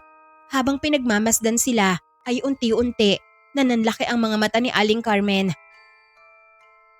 Imposible. Halos magkapantay ang 2. Walang gustong magpadaig. Walang gustong umatras. Kakaiba sila kung makipaglaban. At sa bawat sandali ay mas lalo lamang humahanga si Aling Carmen sa kakayahan ng batang si Luningning. Tila ba may kakaibang lihim na nakatago sa bata. Ngunit hindi niya yun ipinapahalata. Sa halip ay nanatili siyang tahimik. Nang matapos ang laban ay kapwa hinihingal ang 2 paslit. Ang lakas mo pala, Luningning. Ikaw rin, Misay. Sa lahat ng mga nakalaban ko na, ikaw ang pinakamalakas. Wala kang katulad. Pagkatapos noon ay mas lalo pang tumibay. At pagkatapos noon ay tila ba mas lalo pang tumibay ang kanilang pagkakaibigan. Noong sumapit naman ang gabi ay muli na namang naging tahimik ang paligid. Ngunit hindi yun nagtagal. Mula sa kagubatan ay may 2 pares ng mapupulang mata na unti-unting lumitaw. 2 aswang yon. Tahimik silang lumalapit sa bahay. Napansin naman kaagad yun ni Carmen. Mga bata, manatili kayo rito sa loob. Delikado sa labas. Apoy, Nay. Apo, masusunod po, Aling Carmen. Tumango ang 2. Ngunit nang lumingon muli si Aling Carmen ay saglit na napalingat. Makalipas lamang ang ilang sandali ay wala na ang mga bata sa kanyang harapan. Anak ng tipaklong, nasaan ang 2 yun? Napalingon siya sa bintana at muntik na siyang mapasigaw. Nasa labas na pala ang 2 bata. Matapang na kinakaharap ng mga ito ang 2 aswang. Kayo mga aswang kayo, ang lakas ng loob niyong sumugit rito. Sana naman, hindi kayo kasing hina ng iba para naman maging masayang ehersisyong gagawin namin ni Misay. Galit naman na sumugod ang 2 nilalang. Ngunit wala pang 1 minuto ay natapos kaagad ang laban. Ang unang aswang ay bumagsak sa lupa matapos paslangin ni Misay. Ang ikalawa naman inapas lang ni Luningning sa pamamagitan ng isang napakabilis na atake. Tahimik na bumagsak ang dalawang bangkay sa damuhan. Natapos kaagad ang laban na para bang walang nangyari, habang ang dalawang bata ay nag-aalis lamang ng alikabok sa kanilang mga damit. Ang hina naman pala nila Lulingning, no? Nga Misay, akala ko pa naman, mahihirapan tayo. Sisiw lang pala ang mga aswang na yun. Mukha lang silang mga nakakatakot, pero hindi marunong makipaglaban. Mula naman sa bintana ay napapailing na lamang si Aling Carmen. Hindi niya alam kung matutuwa ba siya o matatakot. Dahil habang tumatagal ay tila ba hindi na mga bata ang nakikita niya sa harapan niya, kundi ay ang dalawa na munting mandirigma na kayang magpabagsak ng mga aswang nang hindi man lamang pinagpapawisan. Isang gabi, habang mahimbing ang tulog ni Misay, biglang nagising si Aling Carmen. Hindi niya alam kung bakit, ngunit para bang may kakaibang pakiramdam na bumabagabag sa kanya. Dahan-dahan siyang bumangon. Paglingon niya sa tabi ng kanyang anak ay napansin niya na may isang bakanting higaan. Napakunot naman ang kanyang noo. Nasaan si Luningning? Agad nang sinulyapan ang paligid ng bahay, ngunit wala ang bata. Tahimik siyang lumabas upang hindi magising ang kanyang anak. Sa liwanag ng buwan, nakita niya ang maliit na anyo ni Luningning na naglalakad papunta sa kagubatan. Saan naman kaya pupunta ang batang yon ng ganitong oras? Palihim niya itong sinundan. Nagkubli siya sa likod ng mga puno upang siya hindi nito mapansin. Habang lumalalim sila sa kagubatan, ay lalo naman na nagiging kakaiba ang paligid. Maya-maya lamang ay nagsimulang lumitaw ang napakaraming alitaptap. Daan-daan hanggang sa naging libo-libo. Parang mga mamunting bituin na lumulutang sa gitna ng kadiliman. Napahinto si Luningning at agad naman itong napangiti. Andito na naman kayo mga kaibigan. Tuwang-tuwang iniunat ng bata ang kanyang mga kamay. Parang matagal nang magkakaibigan ng mga ito. Wari bang nagagawa nitong kausapin ang mga maliliit na alitaptap. Paikot-ikot na lumilipad ang mga alitaptap sa paligid niya. May ilan pang dumadapo sa kanyang buhok at balikat. Napangiti si Aling Carmen habang pinagmamasdan ang bata. Ang kakaiba naman ng batang to. Ano kaya ang lihim na tinatago niya? Ngunit biglang nanlaki ang mga mata ni Aling Carmen. May isang aninong lumitaw sa kanyang likuran. At bago pa siya tuluyang mapasigaw, ay tinakpan na ng nilalang ang kanyang bibig. Huwag kang kikilos! Nanlaki ang mga mata ni Aling Carmen. Hindi niya man lamang naramdaman ang paglapit ng nilalang. Mahigpit siyang hinawakan nito habang unti-unting hinihila papalayo kay Luningning. Sa wakas, isa ka rin pala sa mga hinahanap namin. Ikaw ang ina ng batang aswang at pumatay ka rin ng mga kalahi namin. Buong akala ni Aling Carmen ay madudukot na siya. Ngunit si Di Kalayon ay biglang napalingon si Luningning. Nawala ang ngiti sa mukha ng bata. Agad nitong inalam kung ano ang dahilan ng kaluskos na kanyang narinig sa kanyang likuran. Sumiksik siya sa mga kasukalan hanggang sa magawa niyang harangan ang nilalang na nagtatangka na dukutin si Aling Carmen. Ay aswang, bitiwan mo nga si Aling Carmen. Napakunot naman ang noo ng matandang aswang. Baka sa mukha nito ang labis na pagkainis dahil sa paglitaw ni Luningning sa kanilang harapan. Huwag kang makailang bata. Pakawalan mo siya para hindi na kita pakailaman pa. Biglang kumislap ang mga mata ni Luningning. Kasabay noon ay tila nagbago ang hangin sa paligid. Napahinto si Aling Carmen. Napahinto rin ng matandang aswang dahil sa unang pagkakataon ay nakaramdam ito ng takot. Pakawalan mo siya ngayon din. Huwag mo nang sagarin pa ang pasensya ko. Sa pagkakataon na yon ay tila hindi na ordinaryong bata ang nasa harapan nila. Unti-unting dumagsa ang mga alitaptap. Paikot-ikot ang mga ito kay Luningning. Sa pagtagal ay parami ng parami ang mga ito hanggang sa parabang nababalot na ng liwanag ang kanyang buong katawan. Napaurong ang matandang aswang. Binitiwan nito si Aling Carmen at mas piniling itaas na lamang ang kanyang mga kamay. Kasunod noon ay tila nakatanggap ng utos ng buong kagubatan. Mula sa lupa ay nagsimulang gumapang ang mga langgam. Libu-libong langgam ang lumitaw. Mabilis silang umakyat sa mga paa ng aswang. Ano ito? Sumusuko na nga ako. Binitawan ko na siya. Sinubukan ng aswang na pagpagin at itaboy ang mga langgam, ngunit lalo lamang dumami ang mga yon. Pumasok ang mga ito sa tenga ng aswang, sa ilong, maging sa mga mata nito. Kasabay noon ay lumipad pa ibaba ang mga alitaptap, Parang isang buhay na ulap ng liwanag. Pinalibutan nila ang aswang. Pumasok sa bawat siwang ng katawan nito hanggang sa nagsimula ang aswang na magsisigaw at magpupumiglas. Tigilan niyo ako! Pakawalan niyo na ako! Ngunit wala nang nakikinig. Nakatayo lamang si Luningning. Tahimik habang nakatingin sa nilalang. Maging si Carmen ay hindi makapaniwala sa kanyang nasasaksihan at lalo siyang nagulat nang mapansin niyang gumagalaw pati ang hangin. Umiikot ito sa paligid ng aswang. Kasabay noon ay nagsilay para ng mga tuyong dahon mula sa kagubatan. Parang may hindi nakikitang kamay na kumukontrol sa mga yon. Sunod-sunod na tumabo ng mga dahon sa katawan ng aswang. Ayoko na pakawalan niyo na ako. Ayoko pang mamatay. Patuloy na nagpupumiglas ang nilalang. Ngunit unti-unting humihina ang kanyang mga galaw hanggang sa tuluyan itong matabunan ng mga tuyong dahon. Ilang sandali pa ay tumigil ang lahat. Huminto ng malakas na bugso ng hangin. Huminto ang paglipad ng mga dahon. Tahimik na muling bumalik ang kagubatan sa dating anyo nito. Wala namang maririnig, kundi ang huni ng mga kuliglig. Nakatayo lamang si Carmen. Hindi niya alam kung ano sasabihin. Dahan-dahan siyang lumapit sa bunto ng mga dahon. Nang alisin niyang ilan sa mga yon, ay bumungod ang bangkay ng matandang aswang. Wala na nga itong buhay. Napalunok na lamang si Aling Carmen dahil sa kanyang pagkamangha. Pagkatapos ay dahan-dahan siyang napalingon kay Luningning. Tahimik lamang na nakatayo ang bata habang dumadapo sa kanyang mga balikat ang mga libu-libong alitaptap. Para itong bahagi ng kagubatan, para bang kinikilala siya ng bawat halaman, bawat insekto at bawat pag-ihip ng hangin. Sa unang pagkakataon, nakaramdam ng kaba si Aling Carmen. Hindi dahil natatakot siya kay Luningning, kundi dahil lalo niyang napapatunayan na may malaking lihim na itinatago ang bata na yon. At habang pinagmamasdan niya si Luningning, isang tanong ang paulit-ulit na umalingongaw sa kanyang isip. Sino ba talaga ang batang to? Anong klaseng nilalang siya? Nanatiling tahimik ang kagubatan matapos ang nangyari. Unti-unting naglaho ang mga alitaptap at bumalik sa karaniwan ng paligid. Tanging ang malamig na hangin at ang mga dahong nagkalat sa lupa ang natira bilang patunay sa naganap. Nakaharap si Aling Carmen kay Luningning at hindi na siya kaya pang magkunwari ng kanyang mga napapansin. Luningning, maaari ba kitang tanungin? Tungkol po ba sa nangyari? Oo. Matagal ko nang napapansin na may kakaiba sa'yo. Hindi normal na bata ang kayang utusan ng mga alitaptap, mga langgam, at maging ang hangin. Tahimik na napakagat sa labi si Luningning. Mukhang alam na nito na darating din ang sandaling yon.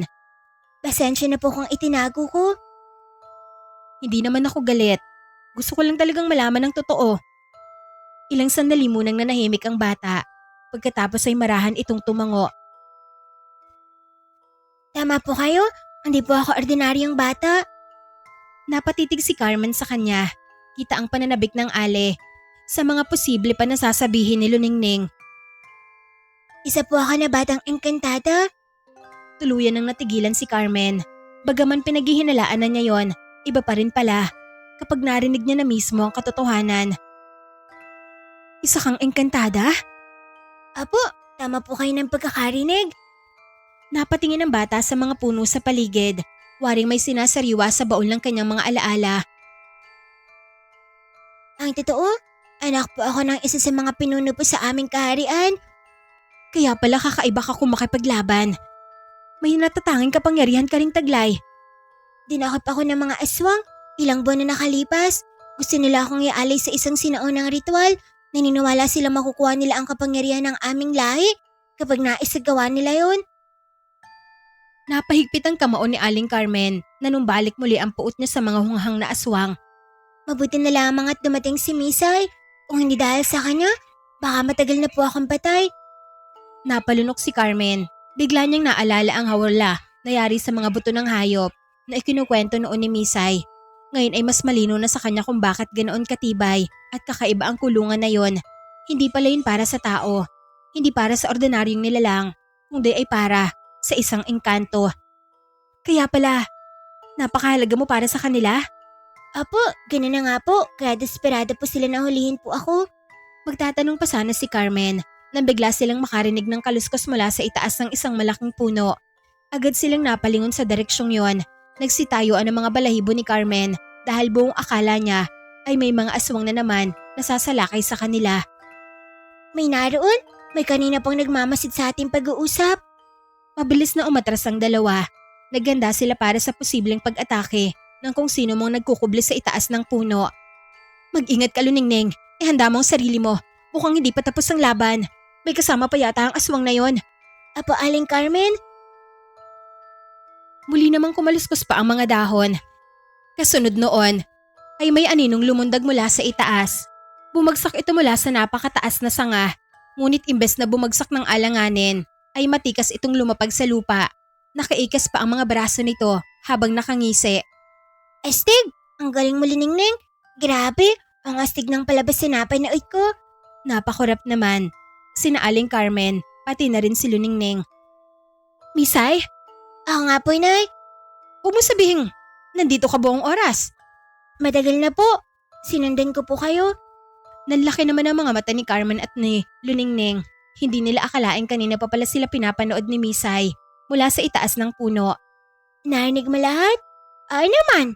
Ngayon alam ko na ang pinagmulan mo, Liningning. Kaya pala ayaw mo magbatid sa akin ng dahil sa ibang dimensyon ka pala ng mundo nakatira. Isa ka palang engkantada. Pasaway ka talaga, Misay. Hindi mo man lang ako tinulungan kanina. Pinanood mo lang kami. Mukhang hindi mo naman kailangan pa ng tulong eh. Ang galing mo kanina. Nilampasan mo lang yung aswang nang hindi mo na kinakailangan pang umalis sa kinakatayuan mo. Teka nga lang, Misay. Eh di kanina ka pa pala talaga rito? Akala ko kanina tulog ka. Paano mo ako nasundan? Nanay, aktibo ang pandinig at pandam ako. Nagising ako nang maramdaman ko lumabas kayo ng bahay. Kaya sinundan ko kayo. At hindi ka man lang nagsalita? Siyempre hindi. Nanonood ako eh. Napapailing na lamang si Aling Carmen. Gusto niya mang kutusan ng anak, pero mas pinili niyang pigilan ang kanyang sarili. Una ko nakita si Liningning na nakikipaglaro sa mga alitap-tap. Tapos may dumating na aswang. Tapos biglang inutusan ni Liningning ang mga langgam. Tapos gumalaw pa ang hangin. Astig talaga. Napahiya si Luningning. Hindi niya kasi akalain. Napupurihin siya ni Misay ng ganoon. Huwag mo nang ulit-ulitin. Hindi ako magaling, no? Magaling ka talaga, Liningning. Huwag mo nang ipagkaila pa. Dahil nakita mismo namin ni Nanay. Kaya pala kinulong ka noon sa kakaibang hawla na yun. Anak ka pala ng engkanto. Nga, Misay. Kaya pala baliw na baliw ang mga aswang na hanapin ka. Ibig sabihin, hindi lang pala tayo basta tinutugis dahil sa akin at kay Inay. Tama ka, anak. Hinahanap din nila si Luningning. At lalo pa silang nagalit sa atin dahil tayo ang dahilan kung bakit siya nakawala sa kanila. Kapag nalaman nilang buhay pa ako, hindi sila titigil. Naghari ang katahimikan. Lalong bumigat ang sitwasyon. Hindi na lamang pala sila simpleng mag-ina na kinamumuhian ng mga aswang. Kasama na nila ngayon ang isang batang engkanto na gustong makuha ng mga halimaw para sa kanilang mga ritual. Kung ganun, mas marami lang tayong mabubugbog na aswang. Tama ka, Misay? Magiging masaya yun. Ay nako, ewan ko sa inyong dalawa. Nagagawa niyo pa talaga magbiro kahit nasa alanganing sitwasyon ng mga buhay natin? Ano, Nay? Hindi yun biro. Totoo naman yun, hindi ba? Mas maraming aswang, mas maraming mabubugbog na kalaban. Nangangati pa naman palagi itong kamao ko. Natawa na lamang ang dalawang bata. Bagaman napapailing si Aling Carmen, hindi niya napigilang mapangiti. Ngunit sa kanilang likuran, sa pinakamadilim na bahagi ng kagubatan, may isang pares ng mapupulang matang tahimik na nakamasid sa kanilang tatlo. At nang marinig nito ang pangalan ni Luningning, dahan-dahan itong umatras pabalik sa kadiliman. May mahalagang balita itong kailangan dalhin sa pinuno ng mga aswang. Dahil sa wakas, nakumpirma na niya na kasama nga ng batang aswang at ni Aling Carmen ang batang engkanto na nakatakas. Isang hapon, habang nagpapahinga sina Misay, Luningning at Aling Carmen sa kanilang munting bahay, may napansin sila na kakaiba sa labas. Aling Carmen? Misay? Tingnan nyo, may isang uwak. Kanina pa yung rumuronda sa ere. Iba ang nararamdaman ko sa ibon na yun. Kanina pa siya paikot-ikot sa bahay. Paulit-ulit, para bang may binibilang. Parang may hinahanap siya. Napansin ko rin kanina ang anino niya sa lupa, Liningning. Kanina pa umiikot ang uwak na yan. Nay, di siguro ordinaryong uwak yun. Baka naman naligaw lang o di kaya ay nagpapalipas ng oras sa iyong papawid. Nanatili pa ring lumilipad ang ibon sa ibabaw ng kanilang bubong. Kasabay noon ay may tumulong patak ng dugo mula sa tuka nito patungo sa kinaroroonan ng tatlo. May ipot yata Umilag kayo? Inay, dito po sa may kanan. Dahil sa babala ni Misay ay nagawa nilang ilaga ng likido na pumatak mula sa uwak. Napatingin ang tatlo sa mapulang baka sa lupa. Mali pala ka ng akala. Di pala ipit ang pumatak. Dugo mismo. Hindi ito biro anak. Saan naman kaya galing ang dugong yon? Kung sugatan man ng ibon na yon, tsak na hindi siya makakalipad ng gaton kataas. Aling Carmen, baka may kinain na hilaw na karne ang uwak. Baka kakatapos lang nitong kumain ng sariwang bangkay ng hayop o kung anumang klase ng karne sa gubat. Pumasok na tayo sa loob ng bahay. Hindi nakakatawa ang uwak na yon. Agad silang pumasok sa loob ng bahay. Tahimik silang sumilip sa siwang ng dingding. Mula raw na ipinagmamasdan nila ang kakaibang ibon. Ilang sandali pa ay bumaba ito mula sa himpapawid. Dahan-dahan itong lumapag sa lupa. Tahimik lamang ang paligid. Pagkatapos ay nagsimulang mangyari ang isang bagay na ikinagulat nilang lahat. Pumutok ang mga buto ng uwak. Humaba ang katawan nito. Lumaki at saka lumapad. Hanggang sa tuluyan itong mag-anyong tao. Ngunit hindi isang ordinaryong tao. Isa itong matandang kuba. Mahaba ang buhok nitong kulay puti. Sungki-sungki ang mga ngipin. May tumutulong dugo sa bibig nito. Mahahaba ang mga kuko at ang mga mata nito ay nanlilisik habang nakatingin sa mismong siwang kung saan nakasilip ang tatlo. Bigla namang napalayo sa siwang si Misay. Aba, nakita niya yata tayo. Hindi yata, sigurado ako na hindi niya tayo nakita, Misay. Pero sabi ko na naman sa inyo, kakaiba talaga ang uwak na yun. Isa siyang aswang. Unti-unting umiti ang matanda. Nagtuluan pang lalo ang mga dugo nito mula sa kanyang bibig. Natagpuan ko rin kayo. Alam kong nariyan lamang kayo sa loob ng munti niyong bahay. Hindi ko bibigoy ng pinuno.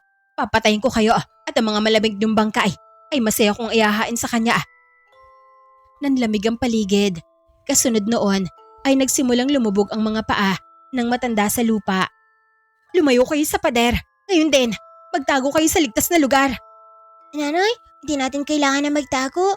Matapang kong haharapin ang aswang na yun. Niyanig ng malakas na lindol ang buong paligid. Nagsimulang lumaki ang katawan ng matanda. Lumobo ang mga kalamnan nito. Umaba ang mga braso, lumapad ang dibdib. Hanggang sa naging isa itong dambuhalang aswang na halos kasing taas ng puno. Naku, hindi lang pala siya simpleng matandang aswang. Naging dambuhala pa siya. Ano na ang balak natin ngayon, Liningning? Asbarin na ba natin? Mukha mas maayos rin na lumaki siya. Mas mabilis nating mapapatamaan ng sunod-sunod na suntok ang katawan niya. Tsaka na walang sablay ang atake natin kung ganyan ang kalaban. Ilang sandali pa ay nagbanta ang dambuhalang aswang. Nawawasakan daw nito ang buong bahay. Kasunod noon ay ang isang malakas na suntok na pinakawalan nito na animoy lumikha ng isang malakas na pagsabog.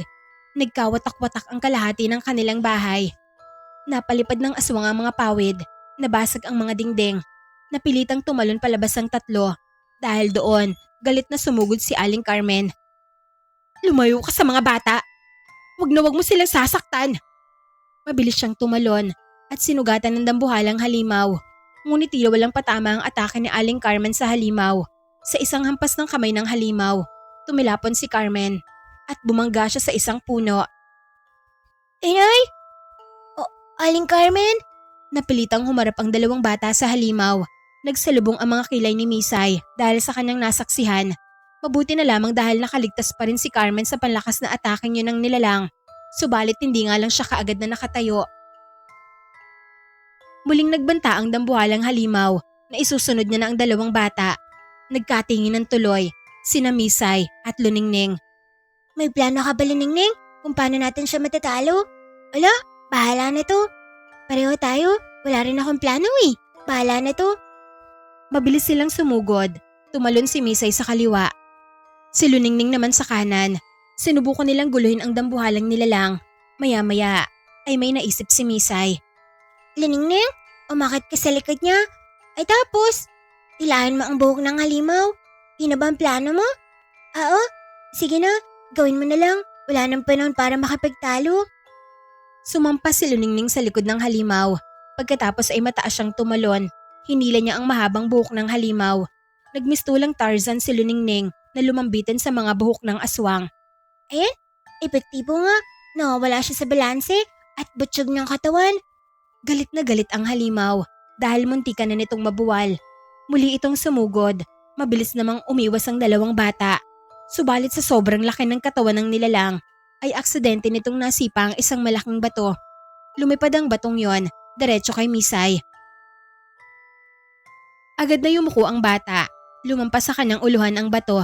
Nagdire-diretso yon sa isa pang puno. At sa lakas ng puwersa, bumalik ang bato at tumama ito sa ulo ng dambuhalang aswang. Napahiyaw na lamang ang nilalang dahil sa sakit. Naku, bakit mo naman sinasaktan ng sarili mo, aswang?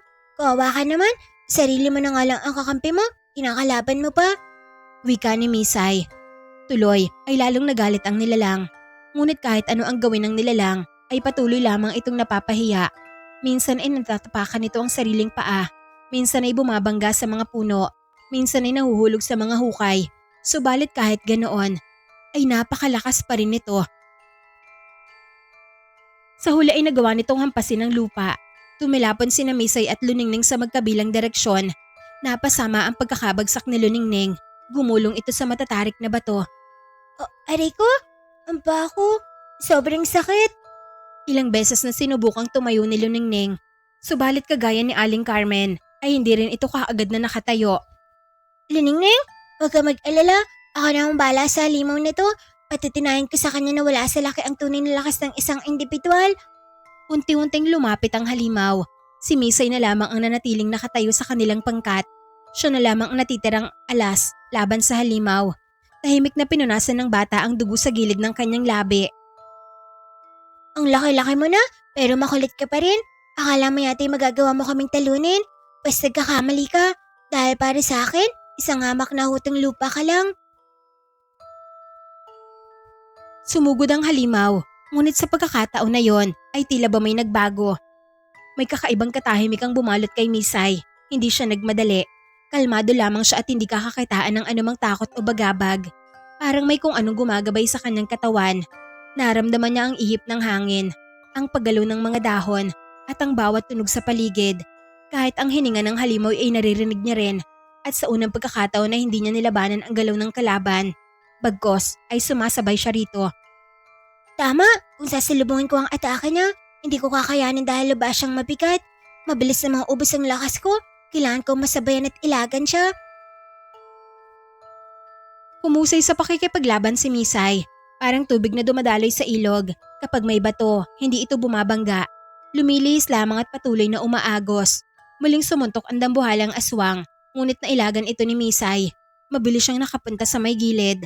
Sa muling pag-atake ng halimaw, nasa likuran naman siya. Parang hangin na tubig ang galaw ni Misay. Parang hindi mahawakan ng kanyang kalaban. Nandito ako. Kumag ka. Ula ka sa kanan at sa kaliwa. Unahan at likod. Narito ako sa itaas ng puno. Lumundag ang bata sa direksyon ng halimaw. Bumuon ang kanyang tuhod sa bunbunan nito. Hanggang sa unti-unting nagsimulang hingalin ang dambuhalang nilalang.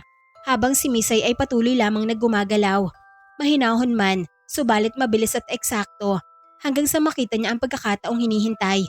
Sumugod ang halimaw sa huling pagkakataon. Sa mismong sandali na yon ay umiwas si Misay. Kasabay nito ay sinipa niya ang paa ng nilalang. Nawalan ito ng balanse at tuluyang napasubsob sa lupa. Nayanig ang buong bakuran. Bago pa makatayo ang halimaw ay tumalon si Misay. Ibinaon niya ang kanyang mga kuko sa leeg ng dambuhalang aswang.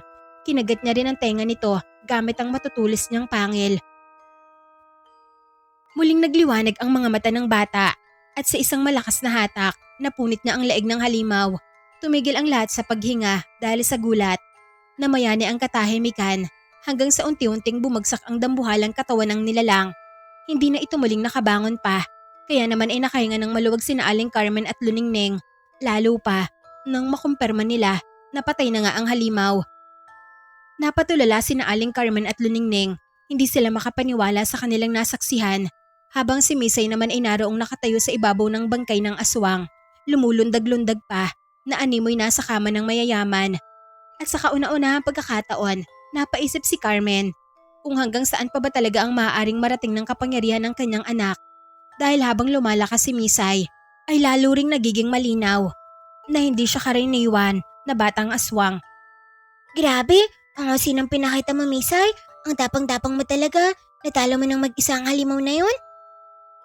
Luningning, ano ka ba? Hindi lang ako ang mag-isang lumaban sa botsyog na yun. Tayong tatlo nila nanay yung kumakalaban sa dambuhalang yun. Kung wala ang tulong nyo, tsaka na hindi ko magagapi ang aswang. Ay sus, masyado ka pang makapagpakumbaba. Totoo namang ikaw ang nakatalo sa halimaw. Dahil ngayon sa tulong nyo, medyo nangihina na nga siya ng kaming dalawa na lang ang natirang magkalaban. Kaya maraming salamat sa inyo dahil hindi nyo ako pinabayaan. Anak, malaki din ang pasasalamat namin sa'yo. Kung hindi dahil sa'yo, naku, baka kung saan na kami pinulot ni Luningning dahil sa lakas ng pwersa ng dambuhalang aswang na yon. Na lang, kunwari ako na lang ang bayanin niyang dalawa. Pero mas makabubuti siguro kung pumasok na tayo sa loob ng bahay para makapagpahinga na tayo. Sabay-sabay na napalingon ng tatlo sa kanilang bahay. Subalit napasapo na lamang sila sa kanilang noo nang sabay-sabay nang napansin nila na wala na ang kanilang bahay. Halos wala nang natira rito maliban sa ilang perasong kahoy at pawid na nagkalat sa paligid. Ang dati nilang tahanan ay isa na lamang bunto ng mga guho. Naku, paano yun Aling Carmen? Saan na po tayo titira ngayon? Huwag kayong mag-alala, may alam akong bahay na pwede nating tirahan. Saan naman po Nay? Basta, sumunod na lang kayo sa akin kahit papilay-pilay ang lakad ko. Tahimik sila naglalakad sa loob ng kagubatan habang papalalim na ang gabi. Si Misay ay abala sa pagdadala ng ilang gamit na kanilang nailigtas. Si Luningning naman ay iika-ika na kagaya ni Aling Carmen dahil masakit pa rin ang kanilang paa mula sa pagkakahulog. Ilang sandali silang naglakad nang biglang magsalita si Luningning. Aling Carmen, maaari po ba ako magtanong? Ano yun Luningning? Magtanong ka lang. Napatingin ng bata kay Misay na nasa unahan nila. Sino po ang tatay ni Misay? Biglang natigilan si Carmen. Hindi man lamang napansin ni Misay ang usapan dahil abala ito sa paghampas sa mga damo na humaharang sa kanilang dinaraanan gamit ang isang patpat. Tabi-tabi po, makikiraan po kami. Kailangan lang po namin maglipat ng bahay kasi wala na kaming bahay. Wika ni Misay habang nasa unahan siya ni Aling Carmen at ni Luningning. Napangiti si Luningning habang nakatingin kay Misay, ngunit agad ding bumalik ang kanyang atensyon kay Aling Carmen. Pasensya na po kung nagtatanong po ako Bakit mo naman naitanong yan, Aber? Dahil hindi ordinaryong bata si Misay, kakaiba po ang lakas niya. Imbes na maging masamang aswang dahil sa mutya na nasa katawan niya, nagawa niya po itong gamitin para maging sandata niya laban sa mga halimaw. Pansin ko po kasi na hindi rin siya ordinaryong aswang.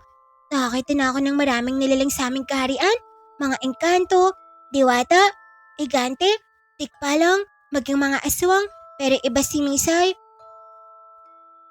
Napakagat sa labi si Aling Carmen. Hindi siya sigurado kung paano sasagutin ang tanong ni Luningning. Hindi siya komportable at tila ba nais ng ilihis ang usapan nilang dalawa. Si Laban kanina, parang may kakaibang pwersang gumagabay sa kanya.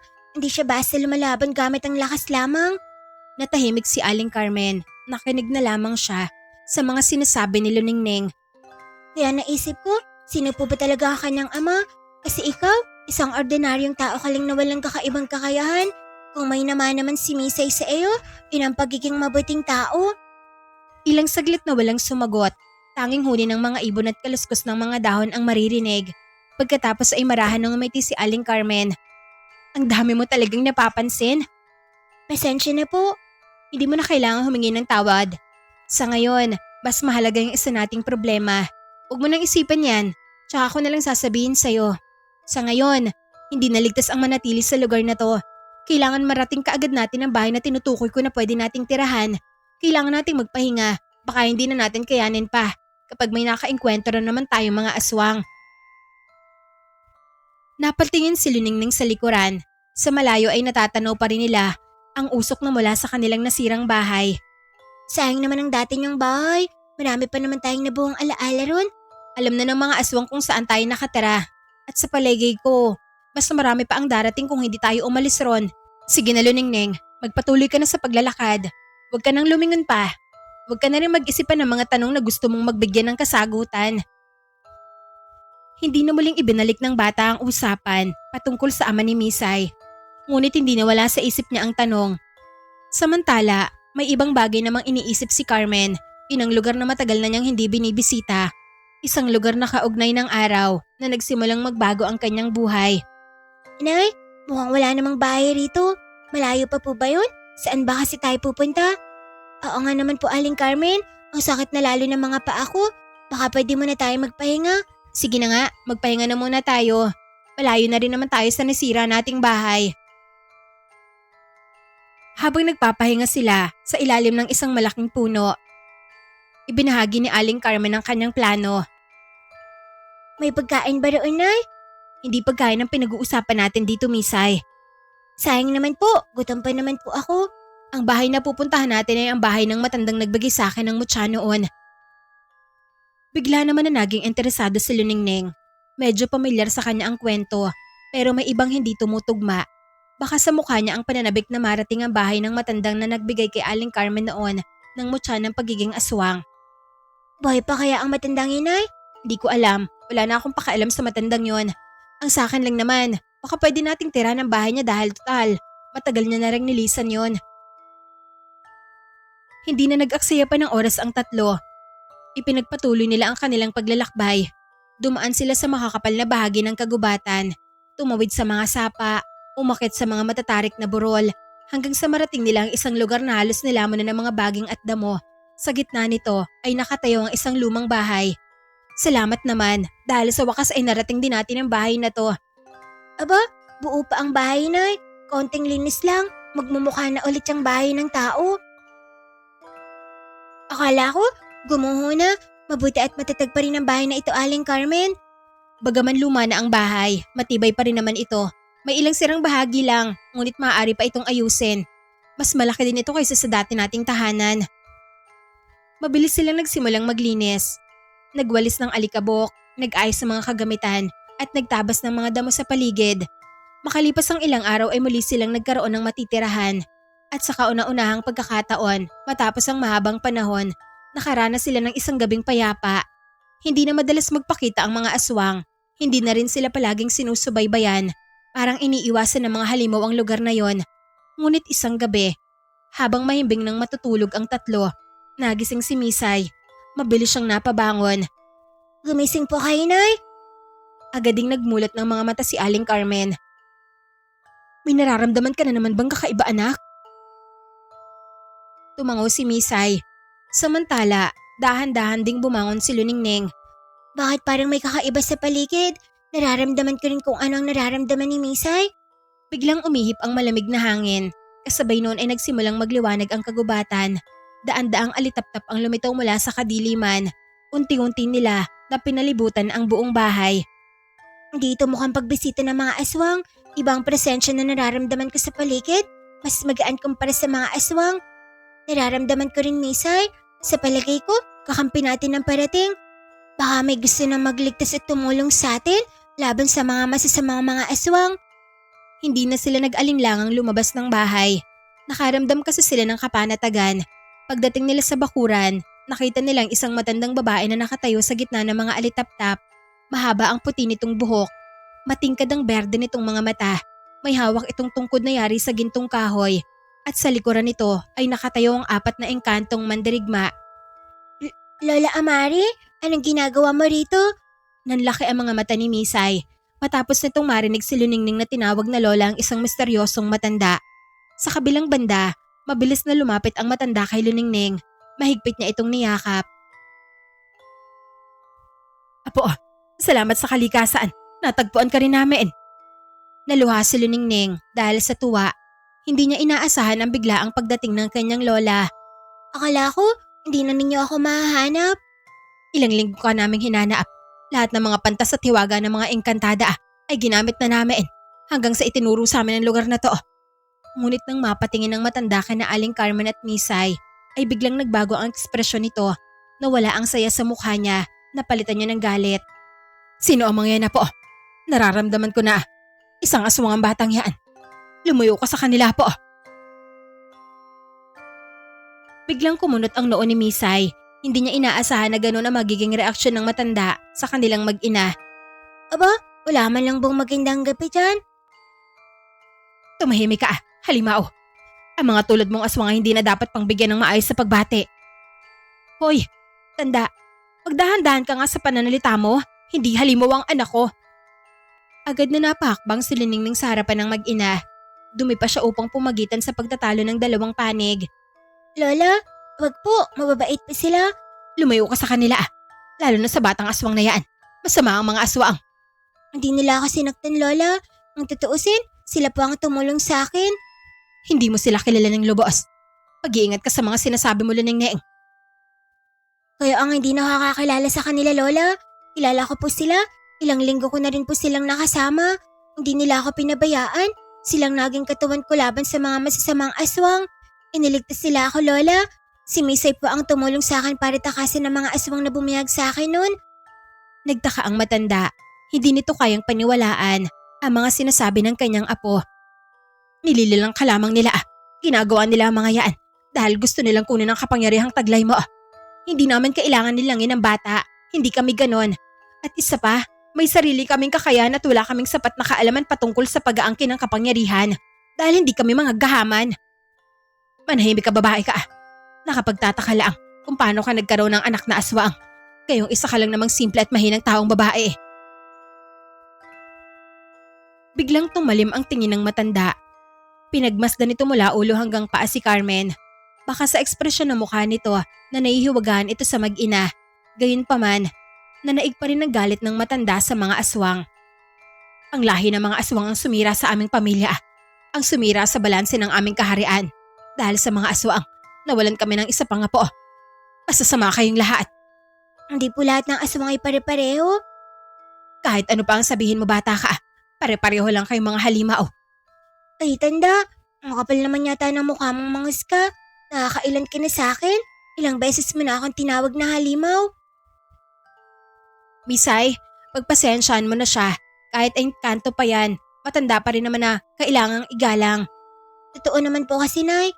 Paano ko po siya igagalang kung niyuyurakan niya ang pagkatao natin? Kita mo na, Luneng Neng, ganyan ang asal ng mga aswang.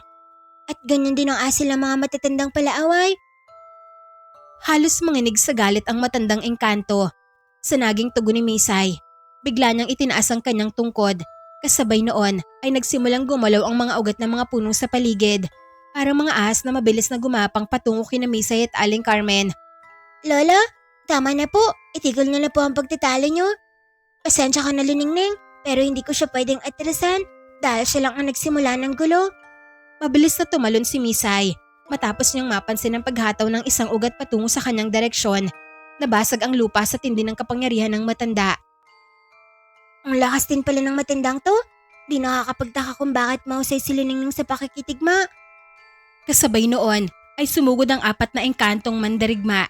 Agad na humugot ng mga sibat na yari sa kristal ang mga ito at ipinukol yun sa mag-ina. Tigilan niyo si Misay at Aling Carmen. Inuulit ko, hindi sila masasama. Ngunit walang nakinig ni isang mandarigma kay Luneng Neng. Napilitan tuloy si Misay na lumaban upang ipagtanggol ang buhay nilang dalawa ni Carmen. Tumalon siya patungo sa unang mandarigma, nagbangga ng kanilang mga kamao. Pareho silang umatras matapos magsalubong ang kanilang kapangyarihan. Ay, isa! Pare ding paderang isa ngayon, ang tigas ng katawan. Sabay-sabay na nagpakawala ng palasong kristal ang mga engkantong mandarigma. Subalit naharang niya ni Misay gamit lamang ang kanyang kamay at mabilis na kilos. Kristal ang mga palaso nilang itinay. Ipunin natin. Naku, tsaka nayayaman tayo nito. Muling sumugod ang 3 pang engkanto. Mabilis na umiwas si Misay. Ngunit napansin niya kaagad ang kaibahan ng mga ito. Mas mabilis sila kaysa sa karaniwang aswang. Mas disiplinado din ang mga engkanto. Parang sanay na sanay sa digmaan, hindi balahura kung makipaglaban. Samantala si Aling Carmen naman ay nakikipaglaban sa matandang engkanto. Bawat hampas ng tungkod nito ay naglalabas ng matatalim na baging. Bawat kumpas ay nakakalikha ng malalakas na bugso ng hangin. Napaatras si Aling Carmen dahil sa lakas ng matanda. Pambihira, ang lakas mo! Hindi mo ako matatalo. Samantala, napapalibutan na si Misay ng 4 na mandarigma pero hindi pa rin sumusuko ang bata. Imbes na matakot ay nagpakawala lamang ito ng napakalaking ngisi. Hindi ako sanay sumuko sa mga kalaban, kaya pasensya na. Ang alam ko lang kasi ay kung paano manalo sa laban. Kasunod noon ay mabilis siyang tumalon. Umikot si Misay sa ere, sabay sipa sa mukha ng unang engkanto. Kasunod ay ang pagsuntok niya sa tiyan ng ikalawa at siko sa panga ng ikatlo. Sunod-sunod na tumilapon ng mga ito, napaatras naman ang ika-4 na engkanto. Nang mga sandaling yon ay patuloy lamang naiipit si Luningning sa pagitan ng dalawang panig. Hindi niya alam kung kanino siya papanig dahil pareho niyang alam na hindi kaaway ang magkabilang grupo. Walang mangyayari kung idadaan niyo sa dahas ng pagtatalo. Lalo lamang kayong hindi magkakaunawaan dahil pinangungunahan kayo ng galit niyo sa isa't isa. Ngunit tila wala pa rin nakikinig kay Luningning. Sa halip, lumalala lamang ang laban.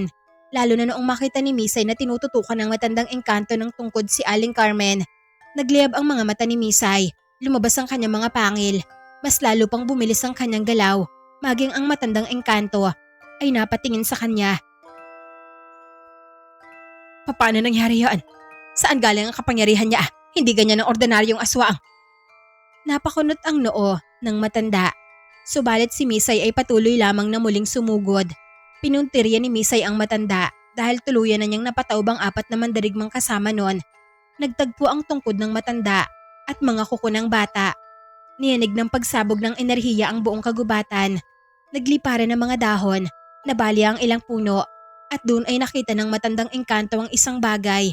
Isang kakaibang liwanag, isang enerhiyang hindi dapat taglayin ng isang aswang. At nanlaki ang kanyang mga mata. Hindi maaari ito. Pambira ang tulad mo. Hindi ka lang isang aswang. Tumigil ang lahat. Maging ang mga mandirigma ay napalingon din. Imposible eh. Bakit nasa iyo ang aura na yan? Ano na naman ang sinasabi mo? Natatakot ka ba sa akin? Gumakawa ka lang ng palasit para hindi kita mapaslang. Kilala ko ang enerhiya.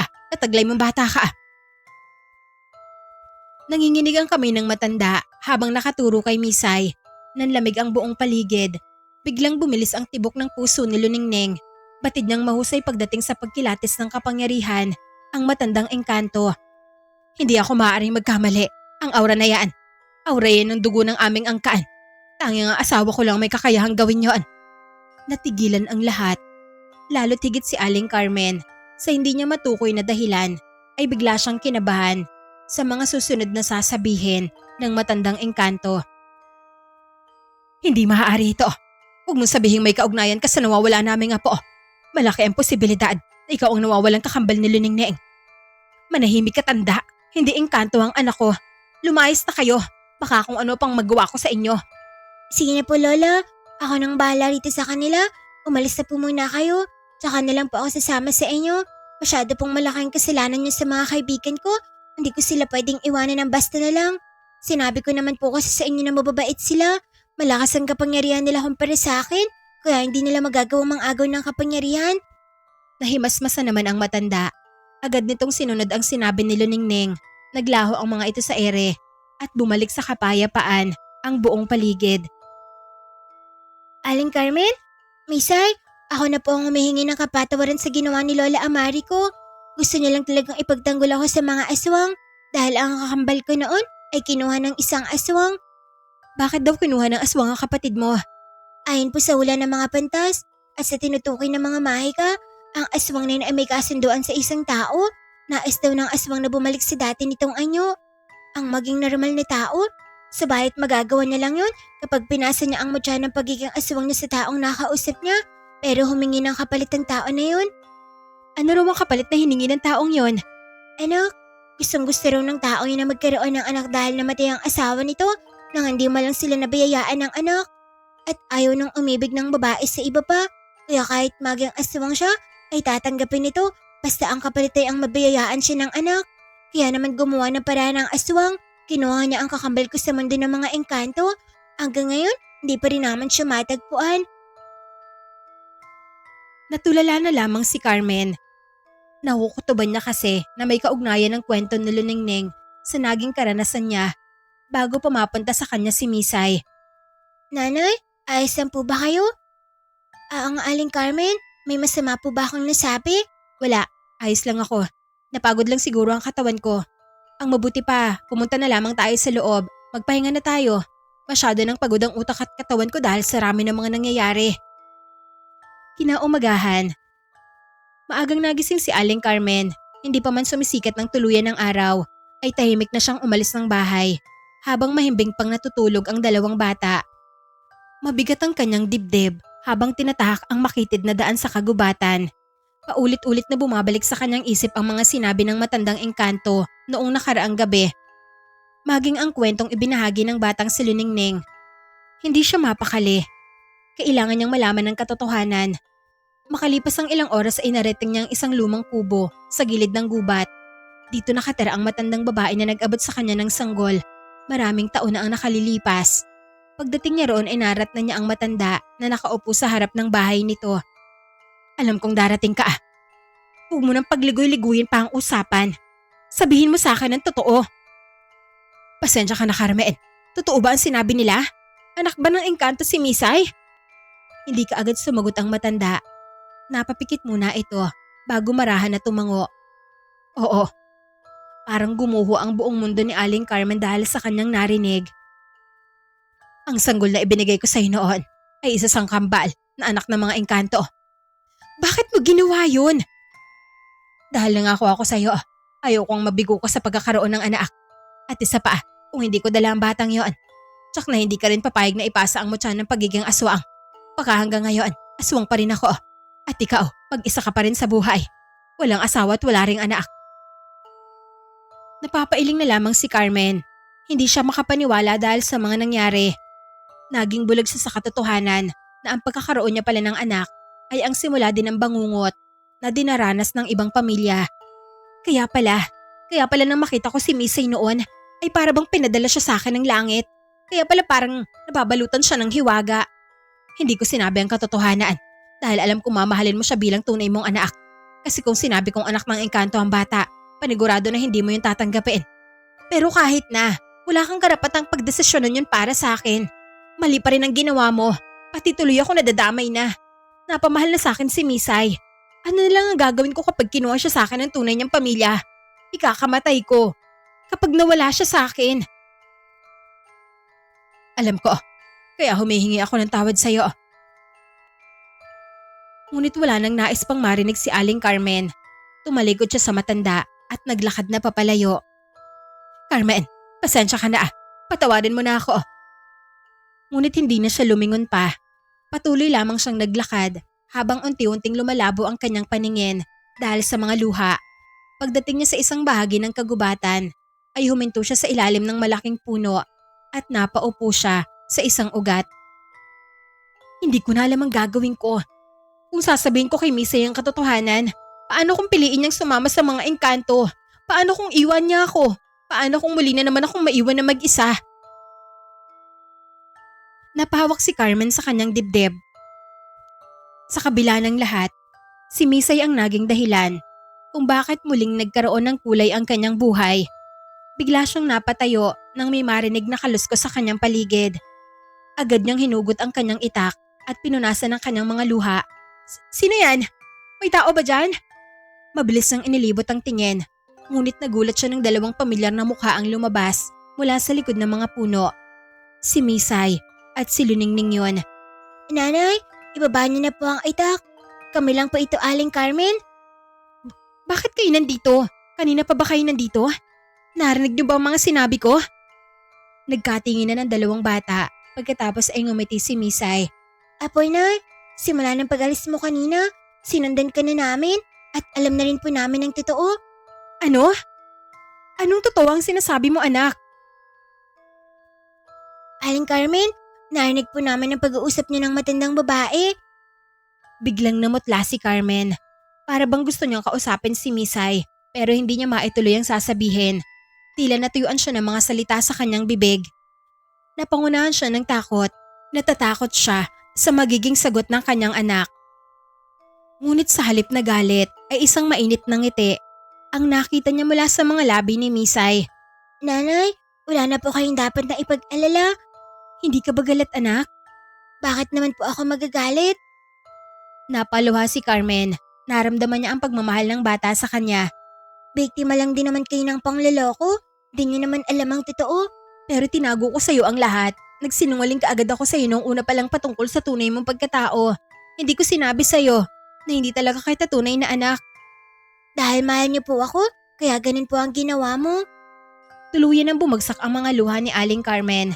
Lumapit naman si Misay sa kanya at niyakap siya. Huwag ka nang umiyak, Nay. Naiintindihan ko po kung bakit niya tinago yun. Gusto niya lang magkaroon ng anak. Gusto niya lang magkaroon ng pamilya. At hindi ko po yun pinagsisisihan. Masaya po ako na naging nanay po kita. Lalo pa naman na umiyak si Carmen. Kayo rin po ang nanay ko. Kayo ang nagpalaki sa akin. Kayo ang nagturo sa akin ng tama at mali. Kayo ang kasama ko sa lahat ng problema. Kung may dapat mang sisihin, yun ay ang negatibong enerhiya na nagmumula sa sumpa ng matya ng pagiging aswang. Dahil ang kapangyarihan nito ang nagtulak sa mga isip at puso ng mga tao na gumawa po ng malinay. Sa lawak ng pangunawa ni Misay ay tila ba nabunutan ng tinik sa dibdib si Carmen. Mas lalong humigpit ang yakap niya sa kanyang anak. Akala ko anak, iiwan mo na ako. Hindi ko po gagawin yun. Sa katunayan, mas lumaki pa nga ang pamilya natin. Ang pamilya ko, kasi may kambal pala ako. Napangiti na rin naman si Luningning nang lumingon sa kanya si Misay. Hindi pa rin ako makapaniwala. Mabuti na lang talaga dahil napunta sa mabuting tao ang kakambal ko at sa pamamalagi ko sa inyong poder, naramdaman ko rin po Aling Carmen kung gaano kakabuting ina. Masasabi ko pong swerte pa rin sa inyo si Misay, kaya hindi ko siya masisisi kung bakit naging mabuti siyang anak dahil hindi kayo nabigo sa pagpapalaki sa kanya ng tama. Ngayon, naging malinaw tuloy sa akin ang lahat. Kaya pala kakaiba ang kapangyarihan ni Misay. Kaya pala ayaw niyo nang tinatanong ko kayo ng tungkol sa tatay niya. At kaya pala, pareho tayo na malakas Luningning. Natawa ang kambal. Hindi man sila ganoon magkamukha, pero halos magkatulad naman sila ng katangian at ng kapangyarihan. Doon lamang tuluyan na pagtanto ni Aling Carmen. Kaya pala may kakaibang koneksyon ng dalawang bata. Kaya pala magkahawig ang paraan ng kanilang kapangyarihan. Kaya pala agad silang nagkasundo. Dahil magkakambal pala talaga sila. Pinahid ni Carmen ang kanyang mga luha habang nakatingin sa dalawa. Biglang gumaan ang kanyang pakiramdam. Hindi siya nawala ng anak. Sa halip, nadagdagan pa sila ng pamilya. Maraming salamat, Misay. Para saan po, Inay? Dahil napakalawak ng pangunawa mo. Naman ako siguro sa inyo. Mukhang wala na tayong problema. Talagang nadadaan sa mabuting usapan ng lahat. Walang problema? Nakakamali ka, Luningning? May problema pa tayo? Ano naman yun, Misay? Gutom na ako. Napahalakhak ang dalawa. Maging si Carmen ay natawa rin. Sa unang pagkakataon matapos ang mahabang panahon, naramdaman niyang kumpleto ang kanyang puso. Magkakasabay silang naglakad, pabalik sa kanilang bahay. Habang papalubog ang araw sa malayo, masaya nilang tinahak ang daan papauwi. Hindi nila alam kung ano pa ang mga pagsubok na naghihintay sa hinaharap. Ngunit isang bagay ang tiyak. Ano man ang mangyari, aharapin nila yon bilang isang pamilya. Kinagabihan, matapos ang masayang hapunan, naupo ang tatlo sa loob ng bahay. Tahimik na sumasayaw ang liwanag ng lampara habang pinakikinggan nila ang mga kuliglig sa labas. Ano nang balak mo, Misay? Tungkol saan? Kung saan ka sasama? Nagkamot ng ulo si Misay. Hindi ko pa nga alam. Anak, huwag mong pilitin ang sarili mo. Kahit ano ang piliin mo, susuportahan kita. Kaya nga po mahirap pumili. Mahal ko kayo pareho. Hindi naman kita pinipilit na sumama sa amin, Misay. Alam ko, napapaisip lang talaga ako. Pero gusto ko ring makilala ang ibang bagay ng pagkatao ko. At karapatan mo ngayon, anak. Hindi kita pipigilan sa bagay na yan. Muli sanang magsasalita si Misay nang bigla silang nakarinig ng kaluskos mula sa labas. Natahimik ang tatlo. Sumunod ang isa pang kaluskos hanggang sa nasundan pa ng marami pa. Parang may mga nilalang na gumagapang sa paligid ng bahay. Dahan-dahan na tumayo si Carmen. Ngunit imbes na takot ay pagtataka lamang ang naramdaman niya. Lumingon siya sa dalawang bata. Pareho namang nakangiti ang mga ito. Mukhang magiging masaya ang gabing to. Tamang-tama para sa masayang selebrasyon ng kapangyarihan at pagiging buo ng pagkatao ko. Oo nga, tsak na magiging masaya ito. Mas maraming aswang, mas maraming kaligayahan. Nang walang ano-ano, ay bigla namang kumalabog ang bubong ng bahay. Kasunod noon ay nagliparan ng mga uwak mula sa mga puno. Napangiti na lamang si Misay. Mukhang may mga bisita nga talaga tayo. Gusto rin yata nilang makiisa sa kasiyahan natin. Akala yata nila matatakot pa tayo sa kanila. Hindi nila alam na sanay na tayo sa nakakatawang angin at pati na rin sa mga kaluskus nila para silang mga surot. Lumapit si Misay sa bintana at nakita niya ang dosa-dosenang pares ng mapupulang mata sa kadiliman. Napapalibutan na ng mga aswang ang kanilang bahay. Sa gitna ng mga ito ay nakatayo ang isang malaking lalaki na balot ng itim na balabal. Iyon marahil ang pinuno ng mga ito. Ngunit taliwas sa inaasahan ng mga nilalang sa labas, walang bakas ng takot sa loob ng bahay. Sa halip, ay tila naiinip pa ang kambal. Ayos, mukhang kumpleto sila sa labas. Kasama pa yata ang pinuno nila. Ayos nga yun, para mabilis lang natin silang mapulbos ng sabay-sabay. Napailing na lamang si Carmen. Hindi niya alam kung matatawa ba siya o maawa sa mga aswang sa labas. Kanina lamang ay natatakot pa siya sa mga ganitong nilalang. Ngayon ay nakaramdam na siya ng kapanatagan dahil kasama niya ang dalawang batang hindi basta-basta matitinag. Ang dalawang anak na parehong taglay ang dugo at kapangyarihan ng mga engkanto. Kawawa naman ang mga aswang. Sigurado ako na hindi nila matatalo ang kambal. Muling umalingaw ang mga kaluskos sa paligid. Tila hinihintay lamang ng mga nilalang sa labas ng tamang pagkakataon upang sugurin ang bahay. Ngunit hindi na sila pinag-abala pa ng tatlo. At sabay-sabay silang tumayo. Nanay, wag na po nating hintayin na sirain pa nila ang bahay. Tama ka, Misay. Nakakapagod maglinis eh. At bagong ayos pa naman ang bubong nito, kaya maganda yung naisip niyong dalawa. Tayo na mismo ang lumabas. Naglakad sila patungo sa pinto. Nang bumukas yon, ay kaagad silang sinalubong ng malamig na hangin ng gabi. Tumambad sa kanila ang napakaraming aswang. Nakatayo ang mga ito sa mga puno, sa bubungan at maging sa lupa. Lahat ay nakatingin sa kanilang tatlo. O bakit? Bakit nakatayo lang kayo riyan? Napatingin naman sa isa't isa ang mga nilalang. Parang sila pa ang nagulat. Lumingon naman si Luningning sa mga ito at kumaway pa. Magandang gabi mga nilalang na pala ang mga mata. Samantala, si Carmen naman ay humawak lamang sa kanyang itak at ngumiti na rin. Ano, hindi ba kayo susugod? Hihintayin niyo pa ba na kami ang unang umatake? Tuluyang napatigil ang mga aswang. Maging ang pinuno. Hindi ito sanay na ganoon sila tinatanggap ng mga tao na pinupuntahan nila. Dahan-dahan silang humakbang pasulong. Pinagmasdan ng mga ito ang kambal. Pagkatapos ay tumawa ng mababa. Lumabas ang kanilang mga pangil habang nakangisi. Anong akala nyo? Kailang amoy pangil? Meron din ako niyan, no? Ngumiti si Misay. Bumungad sa mga aswang ang kanyang pangil. Napakunot ang noo ng pinuno. Samantalang ang mga aswang sa likuran nito ay nagsimulang mabahala. Pakaramdam nila ay sila ang nahulog sa bitag. At habang dahan-dahang lumalawak ang ngiti ng kambal, unti-unti rin nagsimulang mabuo sa isip ng mga aswang ang isang nakakatakot na katotohanan. Hindi lamang mga ordinaryong bata ang kanilang makakalaban. Hindi nagtagal ay tuluyan nang nawala ang ngiti sa mukha ng pinuno ng mga aswang. Inutusan nito ang hukbo na patay ng dalawang bata. Ganoon na rin si Aling Carmen. Kasabay noon ay sabay-sabay na sumugod ang mga aswang. Ngunit hindi sila ang unang nakapinsala. Mabilis na tumalon si Misay at sinuntok ang unang aswang na lumapit sa kanya. Tumilapon ito at bumangga sa isang puno. Kasunod naman ay lumundag si Luningning at nagpakawala ng mga sibat na kristal. Hanggang sa sunod-sunod na bumagsak ang mga kalaban. Ang babagal nyo? At masyado rin silang maiingay, Misay. Samantala, umawak ng mahigpit si Carmen sa kanyang itak. Iwinisiwas niya ang itak at tinamaan ng isang aswang sa balikat. Napaatras ito habang sumisigaw sa sakit. Kung gusto niyo manggulo, maling bayang pinuntahan niyo.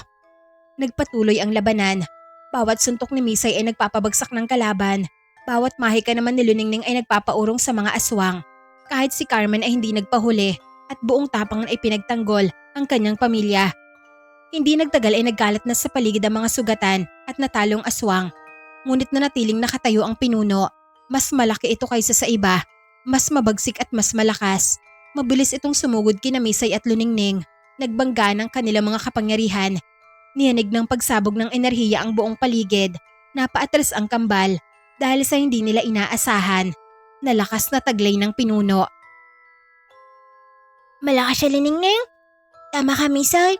Mas malakas siya kaysa sa mga nauna nating nakalaban. Tumawa naman ang pinuno. Pinangalandakan nito sa magkapatid na hindi siya matatalo ng mga ito. At saka ito muling sumugod. Tinamaan nito si Misay at napaatras ang paslit. Maging si Luningning ay nahirapang pigilin ang mabangis nito na pag-atake. Sa unang pagkakataon ng gabi na yon ay naramdaman nilang mahihirapan sila. Ngunit ng mga sandaling yon ay biglang nagliwanag ang kagubatan. Lumitaw mula sa pagitan ng mga puno ang dose-dosenang engkanto. Kasama nila si Lola Amari at ang mga mandirigma na nakalaban noon ni Misay. Hindi kayo nag-iisa mga apo. Agad na sumugod ang mga engkanto. Nagpakawala sila ng mga baging na kumawala mula sa lupa. Mabilis na gumapang ang mga ito at mahigpit na gumapos sa pinuno ng mga aswang. Nagpupumiglas ang pinuno, ngunit lalo lamang humigpit ang pagkakagapos nito. Kasabay noon ay nagtaas ng kamay si Luningning. Isang matalim na tuod na yari sa kristal ang umangat mula sa lupa. Itinaas din ni Misay ang kanyang kamay at lumabas mula raw ng kakaibang liwanag. Pinagsama ng kambal ang kanilang kapangyarihan. Lumipad ang matulis na tuod at tumarak yon sa dibdib ng pinuno. Tapos na ang masasayang araw mo, halimaw ka. Wala nang makakapigil pa na kahit sinong aswang sa kapangyarihan namin ni Misay na kapatid ko. Umalingongaw ang nakakabinging sigaw ng pinuno sa buong kagubatan. Ilang sandali pa ay tuluyan ng nawalan ng buhay ang pinuno ng mga aswang. Kasabay ng pagbagsak nito ay nagsitakas ang natitira pang mga aswang. Sa wakas ay bumalik ang katahimikan sa kagubatan. Lumapit si Lola Amari kina Misay at Aling Carmen. Maraming salamat, Carmen, dahil sa iyo. Ligtas sa mga apo ko. Wala ho yun, walang anuman ho. Makalipas sa mga araw, tuluyan ang bumalik sa normal ang kanilang buhay. Maraming beses na inimbetahan ng mga engkanto si Misay na manirahan sa kanilang kaharian. Ngunit matapos pag-isipan ang lahat, ay ginawa niya na ang kanyang pasya. Dito po ako mananatili kasama si inay. Napaluwa sa tuwa si Carmen, ngunit hindi ibig sabihin noon ay tinalikuran na ni Misay ang kanyang pinagmulan. Paminsan-minsan ay sumasama siya kay Luningning patungo sa mundo ng mga engkanto upang makilala ang kanyang mga kamag-anak at matutuhan ang mga lihim ng kanilang lahi. Maging si Carmen ay pinahintulutang makapasok sa kabilang dimensyon. Sa tuwing dumadalaw siya roon ay mainit siyang tinatanggap ng mga engkanto. Inaalayan siya ng magagandang hiyas at mahalagang kristal bilang pasasalamat sa pagpapalaki niya kay Misay bilang isa na mabuting bata. At sa tuwing uuwi ang mag-ina sa kanilang bahay, lalo lamang tumitibay ang kanilang samahan bilang pamilya. Napadalas na rin ang pagtira ni Luningning sa kanila. Hindi man sila nagmula sa iisang mundo, pinagbuklod naman sila ng pagmamahal, sakripisyo at pagtanggap. At doon, natagpuan ni Misay ang sagot sa tanong na matagal na niyang hinahanap. Hindi mahalaga kung siya man ay aswang, engkanto o kung ano paman. Ang mahalaga ay ang mga tao na itinuring niya bilang isang pamilya.